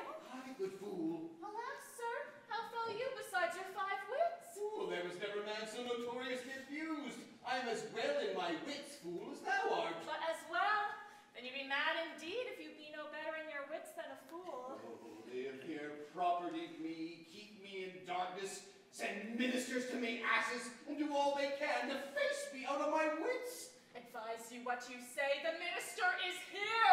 Malvolio, Malvolio, thy busy fatry son, endeavor thyself to sleep, and leave thy vain fear robber.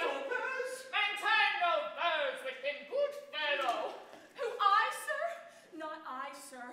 God be with you, good Sir Topaz. Mare, amen. Farewell, good fellow. Farewell, Sir Topaz. Oh, fool, I say. Alas, sir, be patient. What say you, sir? I am shent for speaking to you. Good fool, help me to some light and some paper. I tell thee, I am as well in my wits as any man in Illyria. Well a day that you were, sir. By his hand I am. Good fool, some ink, paper, and light, and convey what I will set down to my lady. It shall advantage thee more than ever the bearing of letter did. I will help thee to it.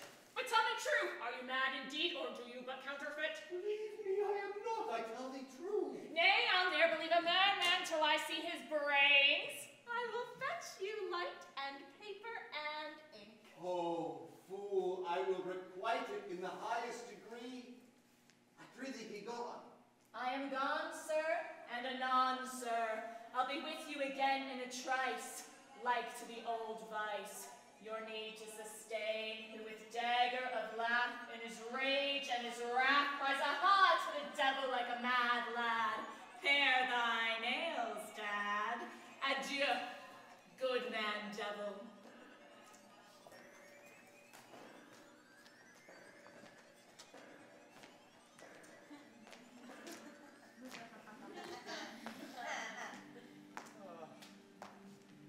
This is the air.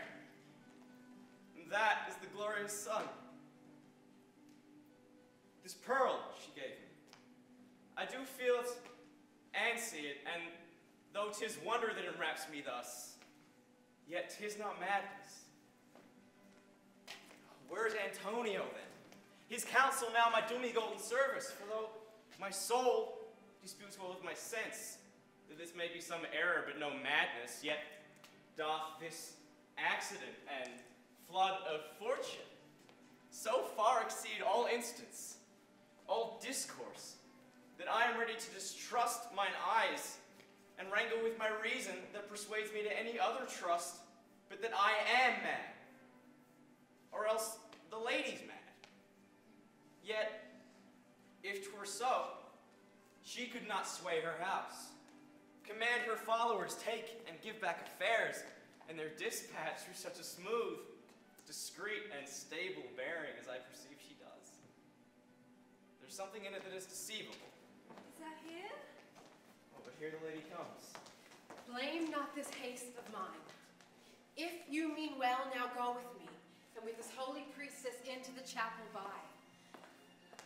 There before her, and underneath that consecrated roof, plight me the full assurance of your faith, so that my most jealous and too doubtful soul may live at peace. What do you say? I'll follow this good woman and go with you, and having sworn truth, ever will be true. Then lead the way, good woman, and heaven so shine that they may fairly note this act of mine.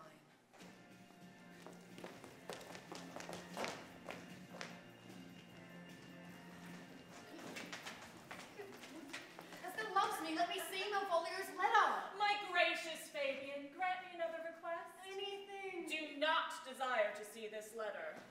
Belong you to the Lady Olivia, friends? Aye, sir. We are some of her trappings. I know thee well. How dost thou, my good fellow? Truly, sir, the better for my foes and the worse for my friends. If you please, will you let your lady know I'm here to speak with her? It may await my bounty further. Marry, sir. Lullaby to your bounty till I come again. Here comes the man, sir, that did rescue me. That face of his I do remember well. What's the matter? Well, Senor, this is that Antonio that took the phoenix. Here in the streets do we apprehend him. He did me kindness, sir, drew on my side, but in conclusion put strange speech upon me. I know not what 'twas but distraction. Notable pirate, thou saltwater thief, what foolish boldness brought thee to their mercies, whom thou in terms so bloody and so dear hast made thine enemies? Orsino, noble sir, Antonio never yet was thief or pirate, but do confess on basin ground enough, Orsino's enemy. A witchcraft drew me hither. A most ingrateful boy there by your side, from the rude seas, enraged and foamy mouth did I redeem. A wreck past hope he was, his life I gave him. Pure for his love I faced the dangers of this adverse town, drew to defend him when he was beset. How can this be? When came he to this town? Today, my lord, and for 3 months before. No interim, not a minute's vacancy, but day and night did we keep company. Here comes the countess. No heaven walks on earth, but for thee, fellow, thy words are madness. 3 months this youth hath tended upon me, but more of that anon. Take him aside. What would my lord, but that he may not have wherein Olivia may seem serviceable? Cesario, you do not keep promise with me. Madam? Gracious Olivia. What do you say, Cesario, good my lord? My lord would speak, my duty hushes me.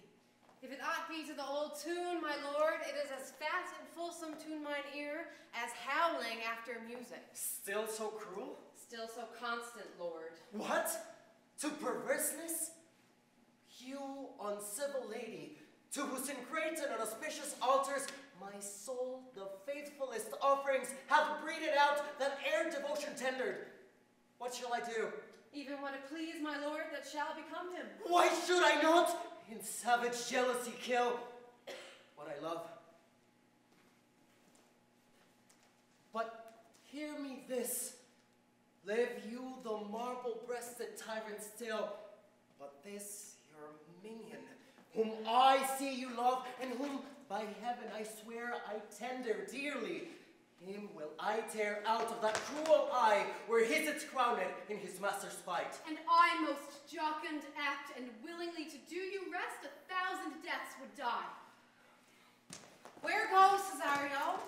After him I love, more than I love these eyes, more than my life, more by all mores than e'er I shall love wife. I me detested. How am I beguiled? Who does beguile you? Who does do you wrong? Hast thou forgot thyself? Is it so long? Call forth the holy priestess. Come away! Whither, Cesario? Husband, stay. Husband? I, husband, can he that deny? Her husband's No, my lord, not I. Fear not, Cesario, take thy fortunes up. Be that thou knowest thou art, and then thou art as great as that thou fearst. Welcome, sorceress. Sorceress, I charge thee by thy reverence here to unfold what thou dost know have newly passed between this youth and me. A contract of eternal bond of love, confirmed by the mutual joinder of your hands, strengthened by interchangement of your rings, sealed in my function, by my testimony. Since when, my watch hath told me, toward the grave I have traveled but 2 hours. Oh, thou dissembling cob! What wilt thou be when time hath so upon a gristle on thy case? Farewell, and take her. But direct thy feet where thou and I henceforth may never meet. My lord, I do protest! Oh, do not swear. Hold little faith, though thou hast too much fear. For the love of God, surgeon! Send one presently to Sir Toby. What's the matter?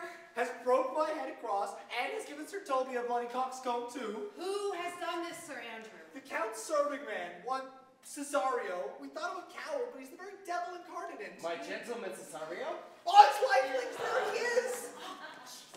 You broke my head for nothing, and that I did, I was sent to do by Sir Toby. Why do you speak to me? I never hurt you. You drew your sword upon me without cause, but I bespake you fair and hurt you not. If a bloody coxcomb be a hurt, then you have hurt me. I think you said nothing at a bloody coxcomb. Here comes some Sir Toby, halting. If you had not been drinking, would have tickled you on the gates that he did. How now, gentlemen, how is't with you? That's all one has hurt me, and there's the end on it. Sot, did see Dick Surgeon, Sot? Oh, he's drunk, Sir Toby, an hour agone. Then he's a rogue. I hate a drunken rogue. Away with him. Who hath made this havoc with them? I'll be Sir Toby, for we'll be dressed together. Will you help me? An ass, a coxcomb, a knave, a thin-faced knave, a goat? Get him to bed and let his hurt be looked to. I am sorry, madam. I've hurt your kinsman, but had it been the brother of my blood, I must have done no less with wit and safety. For you throw a strange regard upon me, and by that I do perceive it hath offended you. Oh, pardon me, sweet one, even for the vows we made but so late ago. One face, one voice, one habit in 2 persons, a natural perspective that is and is not. Antonio! Oh, my dear Antonio! How have the hours racked and tortured me since I have lost thee? Sebastian, are you? Fear'st thou that, Antonio? How have you made division of yourself? An apple cleft in 2 is no more twin than these 2 creatures. Which is Sebastian? Most wonderful. Do I stand there? I never had a brother, I had a sister, whom the blind waves and surges have devoured. Of charity, what kin are you to me? What countryman? What name? What parentage? Of Messaline. Sebastian was my father. Such a Sebastian was my brother, too. So went he suited to his watery tomb. Were you a woman, as the rest goes even, I should let my tears fall upon your cheek and say, thrice welcome, drowned Viola. If nothing likes to make us happy both, but this, my masculine usurped attire, do not embrace me till each circumstance of place, time, fortune do cohere and jump, that I am Viola, which to confirm I'll bring you to a captain in this town where lie my maiden weeds, by whose gentle help I was preserved to serve this noble count. All the occurrence of my fortune since hath been between this lady and this lord. So comes it, lady, you have been mistook, but nature to her bias drew in that. You would have been contracted to a maid. Nor are you therein by my life deceived. You are betrothed both to a maid and man. Be not amazed. Right noble is his blood. If this be so, as yet the glass seems true, I shall have share in this most happy wreck. Boy, thou hast said to me 1,000 times, Thou never shouldst love woman like to me. And all those sayings will I overswear, and all those swearings keep as true in soul as doth that orbed continent the fire that severs day from night. Give me thy hand, and let me see thee in thy woman's weeds. The captain that did bring me first on shore hath my maid's garments. He upon some action is now in durance at Malvolio's suit, a gentleman and follower of my lady's. He shall enlarge him. Fetch Malvolio hither. And, officer, free that man.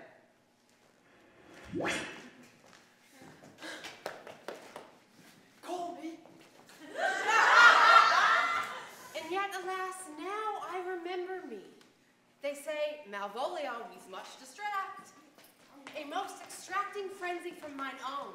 From my remembrance clearly banished his. How does he, Sirrah? Truly, madam, he holds Beelzebub at the stave's end, as well as any man in his case may do. Has he writ a letter to you? I should have given it to you today morning, but as a madman's epistles are no gospel, so it skills not much when they are delivered. Open it and read it.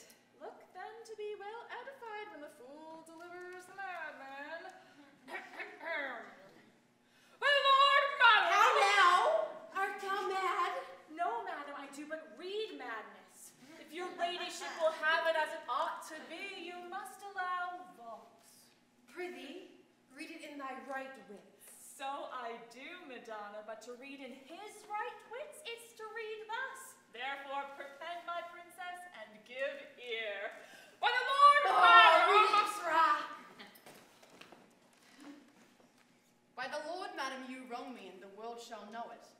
Though you have put me into darkness and given your drunken cousin rule over me, yet have I the benefit of my senses as well as your ladyship. I have your own letter that induced me to the semblance I put on, with the which I doubt not but to do myself much right or you much shame. Think of me as you please. I leave my duty a little unthought of, and speak out of my injury, the madly used Malvolio. Did he write this? Aye, madam. This savors not much of distraction. See him delivered, Fabian. Bring him hither.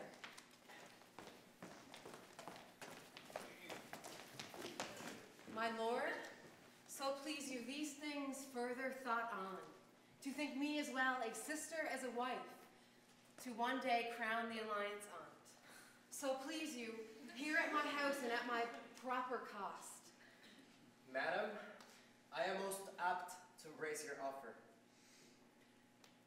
Your master quits you, and for your service done him so much against the metal of your sex, so far beneath your soft and tender breeding, and since you called me master for so long, here's my hand.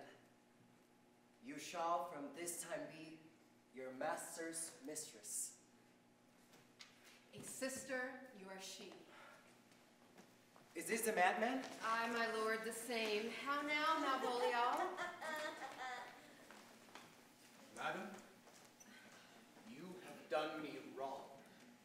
Notorious wrong.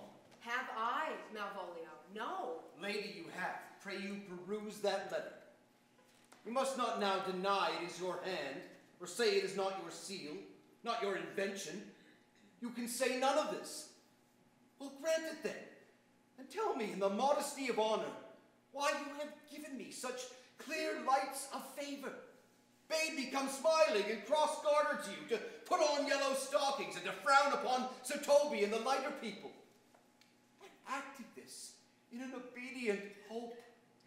Why have you suffered me to be imprisoned, kept in a dark house, visited by the priest and made the most notorious geck and gull that e'er invention played on?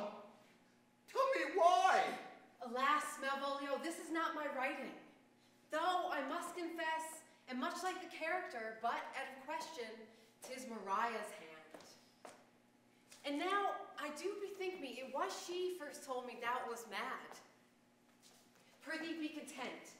This practice hath most shrewdly passed upon thee. But when we know both the grounds and authors of it, thou shalt be both the plaintiff and the judge of thine own cause. Good madam, hear me speak. Most freely, I confess myself and Toby set this device against Malvolio here. Maria read the letter at Sir Toby's great importance, in recompense whereof he hath married her. How, with a sportful malice it follows, may rather pluck on laughter than revenge, if the injuries be justly weighed on both sides past. Alas, poor fool, how they have baffled thee. Why, some are born great, some achieve greatness, and some have greatness thrown upon them. I was one, sir, in this interlude, one Sir Topaz, sir, but that's all one. By the Lord, fool, I am not mad, but do you remember? Madam, why laugh you at such a barren rascal, and you smile not? She's gagged, and thus the whirligig of time brings in his revenges.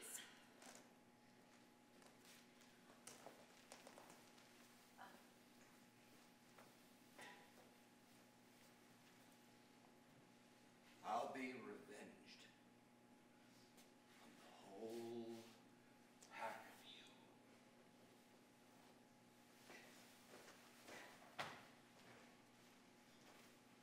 He hath been most notoriously abused. Pursue him and entreat him to a peace. He hath not told us of the captain yet. When that is known, and golden time convents, a solemn combination of our dear souls shall be made. Meantime, sweet sister, we will not part from hence. Cesario, come! For so you shall be while you're a man.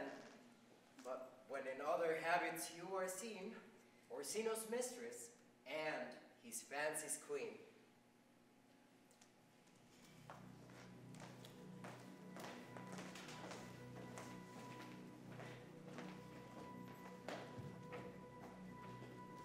When that I was and a little tiny boy with a halo, the wind and the rain, a foolish thing was but a toy, for the rain it raineth every day.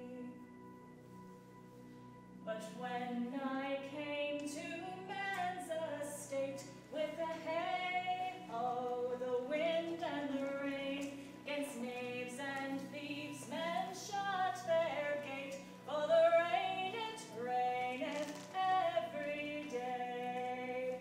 A great while ago the world begun with a halo, the wind and the rain, but that's all one. Our play is done, and we'll strive to please you every day.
actually, why don't we start? For those of you who do not know me, I stand over here so I can see the audience. But my name is Alex Follis. I'm one of the other faculty members here. Just so you know, I had nothing to do with this show, so you can't say thank you to me. You can say thank you to them. So thank you for joining us for the Talk Back Thursday here and around the world on the internet. Hi, Mom and Dad. Yes.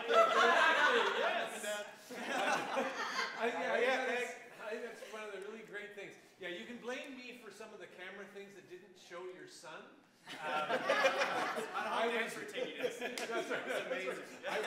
He's really great, but I missed him. No, but I hope it was visible all around the world. Can you imagine that? Yeah, it was fun to try and do. Anyhow, so as I said, my name is Alex Follis. I'm a faculty member here, and thank you for joining us. And we'll start with just a little. Let's go from side to side. We'll start here as people come in. They can sneak across. So we have. I'm Michael Weller, the director. And you are? I'm Louisa. I played the sea captain, the priest, the officer, and the attendant. I'm Aaron. I played Sebastian and Curio. I'm Brandon. I played Sir Toby Belch. I'm Austin. I played Sir Andrew Aguichi. I'm Lewis. I played Valentine and Antonio. This guy. Well, we'll catch you at the end. I'm Robin Huckster. I played Fasto. Hello, I am Santiago Guzman, and I played Duke. Good night, everybody. And I played Duke Orsino. I'm Robin Vivian, and I played Viola. I am Della Radkowski. I played Mariah. I'm Tiffany Roberts, and I was one of the ASMs. I'm Haley White. I was one of the ASMs and the second officer. I'm Isabella Dennis. I was one of the ASMs. And we also have. I'm Chelsea. I played Fabian and the attendant. Ken Jacobson, Melville. And people who don't come down sometimes, we have some people in the booth. There's Lou and Sophia. And who else can I see? Oh, there's AJ up there who was the mirror ball man. And Sarah White, our stage manager.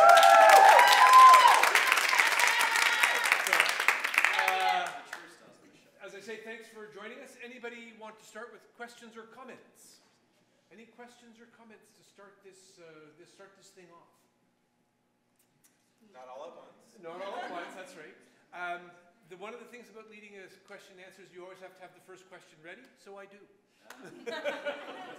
I'd like to just hear a little bit of the story of the spacecraft. Where did the spacecraft, just any of the ideas of what is it about foreign countries or being lost, or anywhere, where were some of the ideas that brought you to this overall sense of where we were? This was the sort of design idea was a sort of collaboration between Renata Pohl, who designed the costumes and the set, and I. It kind of started with a dumb idea that I had, which, well, it's actually, no, it's a fun idea. I started with "If music be the food of love, play on," and I thought, what's the loneliest thing you can think of is this rich kid who has his own discotheque, but he doesn't have anyone to dance with. So that's kind of where I started, and that was about as far as I got.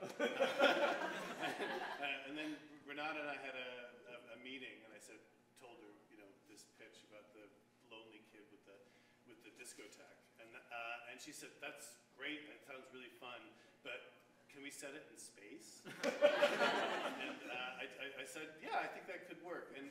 But the thinking behind it is that we do have people from another place that are lost, and they're lost in the sea, but we could just as easily be the sea of space. And I think that what's really interesting, one of the really interesting things about the twins story is how much of outsiders they are, and the fact that everyone mistakes one twin for another. Actually, I shouldn't even say twin. They're brother and sister. They can't be identical twins, I guess. But the fact that everyone mistakes them for each other, I think, has got as much to do with their otherness as anything else. Basically, they look different, they feel different, so everyone just thinks that they're the same person. So we kind of wanted to explore as otherness, as much of an other idea as we could. And we also, both Renata and I are science fiction nerds, so we wanted to use as many science fiction, find as many cheesy science fiction references as possible. You talked about your spaceship going around the world and picking up. When did you go to Australia? We didn't actually go to Australia. We went to London to university. We picked up these 4 random. I was going to ask, that was the next part of my question. How did they end up here? There's Memorial University has a reciprocal agreement with Deakin University in Melbourne, and they've had it, I think, for a few years. And then 3 years ago, I think Deakin got in touch with us and said, well, they found out about our Harlow program where people go, the 4th year class goes to England and rehearses a play and sees, up to like 30 plays in the West End. And they found that out and figured, this would be a great thing for our students. The first year we did it, the Australians just came to England and then went back. And the second year they came here, and now here's the 3rd year. And it's been fantastic having these guys here. It really, and it's been, and it really, I'll shut up soon, but the really amazing things when we're in London, this sort of amazing cultural mix of Newfoundlanders, Canadians, Australians, and us all going into England to see.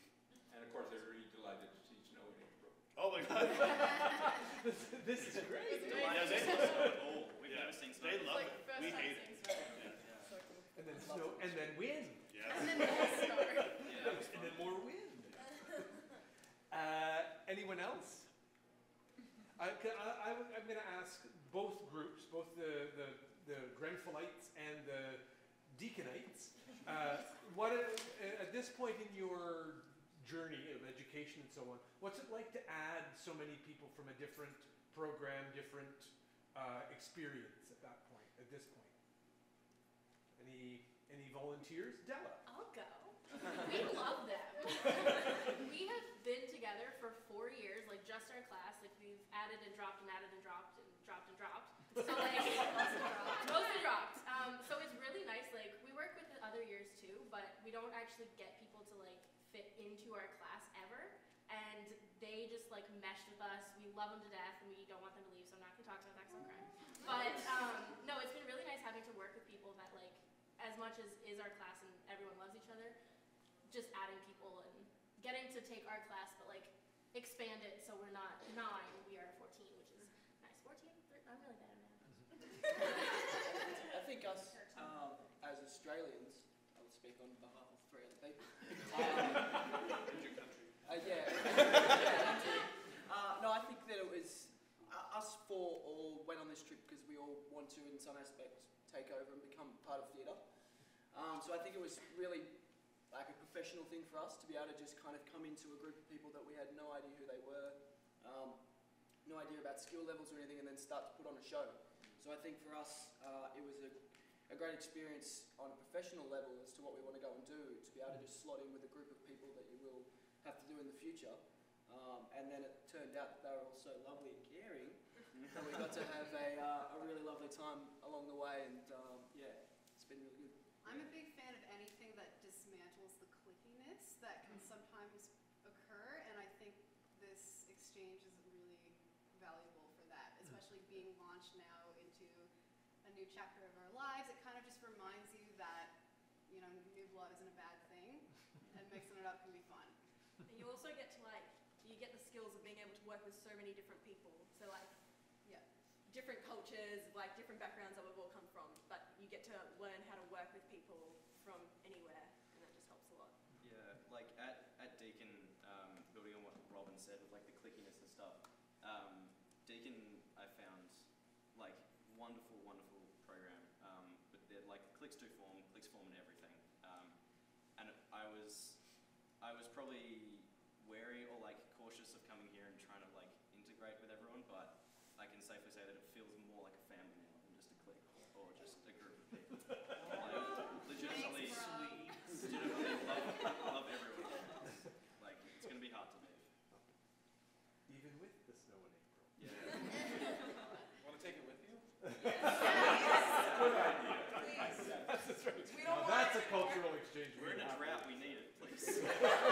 Yeah, really, eh? Yeah. Anyhow, eh? Any other questions? Chris, thank you. All right. Fourth years. I think I asked this question last year, and I'll ask it again this year. It's your last sort of go around on this stage.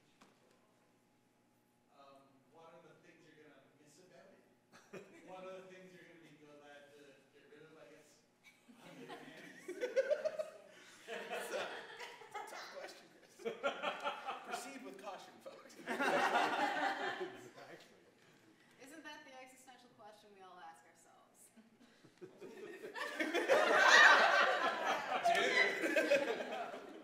But no, I feel like 4 years is a good amount of time, at least for me. Like you get a good, if you stick around too long, you get cautious with your life, so it's good to keep moving. So, I don't know, what am I trying to say? Let us go is what you're trying to say. I'm just gonna stop. Someone else.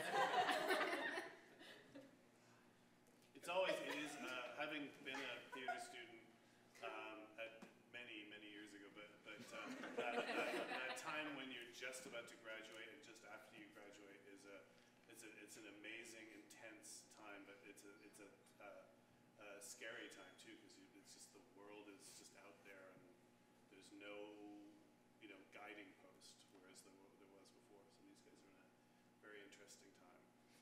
To be honest, I don't think any of us have actually had time to think about Yeah, that. Like, with coming back and Harlow and adjusting back to here and then being thrown into a new space again and then rehearsals and adding tech and everything else, it's been a whirlwind. I don't think anyone's really had a chance to think about that. And after 3 months nonstop together, I'm pretty sure we're all give us a break, then ask us again. We'll probably say we miss each other. Maybe not. Even just ask us that next week, and we'll probably have some sort of answer. But right now, it's that's a later thing. I think it's exciting. It's really exciting to finally go out there and do this on a professional, getting paid. But it's also nerve-wracking because of the nature of our craft. So yeah, it's kind of like the best of both worlds, I am really excited to go out there, but I'm also very nervous. I think as well, I haven't been here for 4 years with these guys, but for us, even us four, I think this is a great way. You meet people and you spend so much time with them. It's for networking in future times. If you want to create your own show and stuff, you know the skills and abilities of the people that you've been working with, and you've seen what they can do, so you've got them to reach out to, and it's really good. Anyone else? Any other questions or comments? Leah Dawn. Why did you make Brandon dye his hair when he had a hat on the whole time?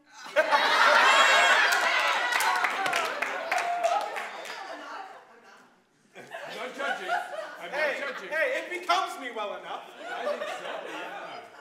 That wasn't my response. It was Renata. But I think she was itching to dye someone's hair, and she knew that Brandon had told her that he's going to shave his head as soon as he graduates. So she. It's a new stage of my life. I'm taking control back. She originally wanted to dye my and Robin's hair. Yeah. We were both like, nah. So that was actually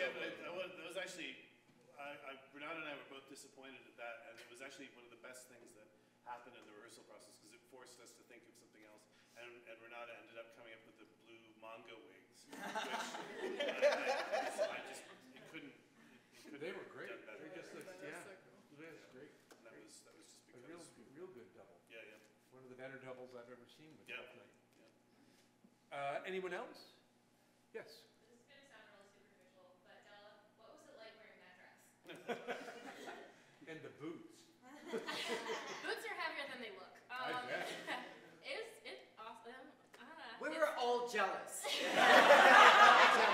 I was jealous. To be honest, I've lucked out with costumes here at Grenfell. Not saying other costumes haven't been amazing, they have been. But every show I've been in, I have gotten amazing costumes made for me that are my favorite things ever. And It was pretty sweet, not gonna lie. Kind of want it. No, I will never be able to get it, but yeah, it was awesome to wear. And beautiful designers. The very first rehearsal, we got like the sketches of the costumes, and everyone's like, ooh, ooh. Mariah comes up, and we went, what? And then Sir Toby comes out and says, oh, that's just what Brandon wears. On a regular basis. Anyone else? Well, thank you very, very much for joining us.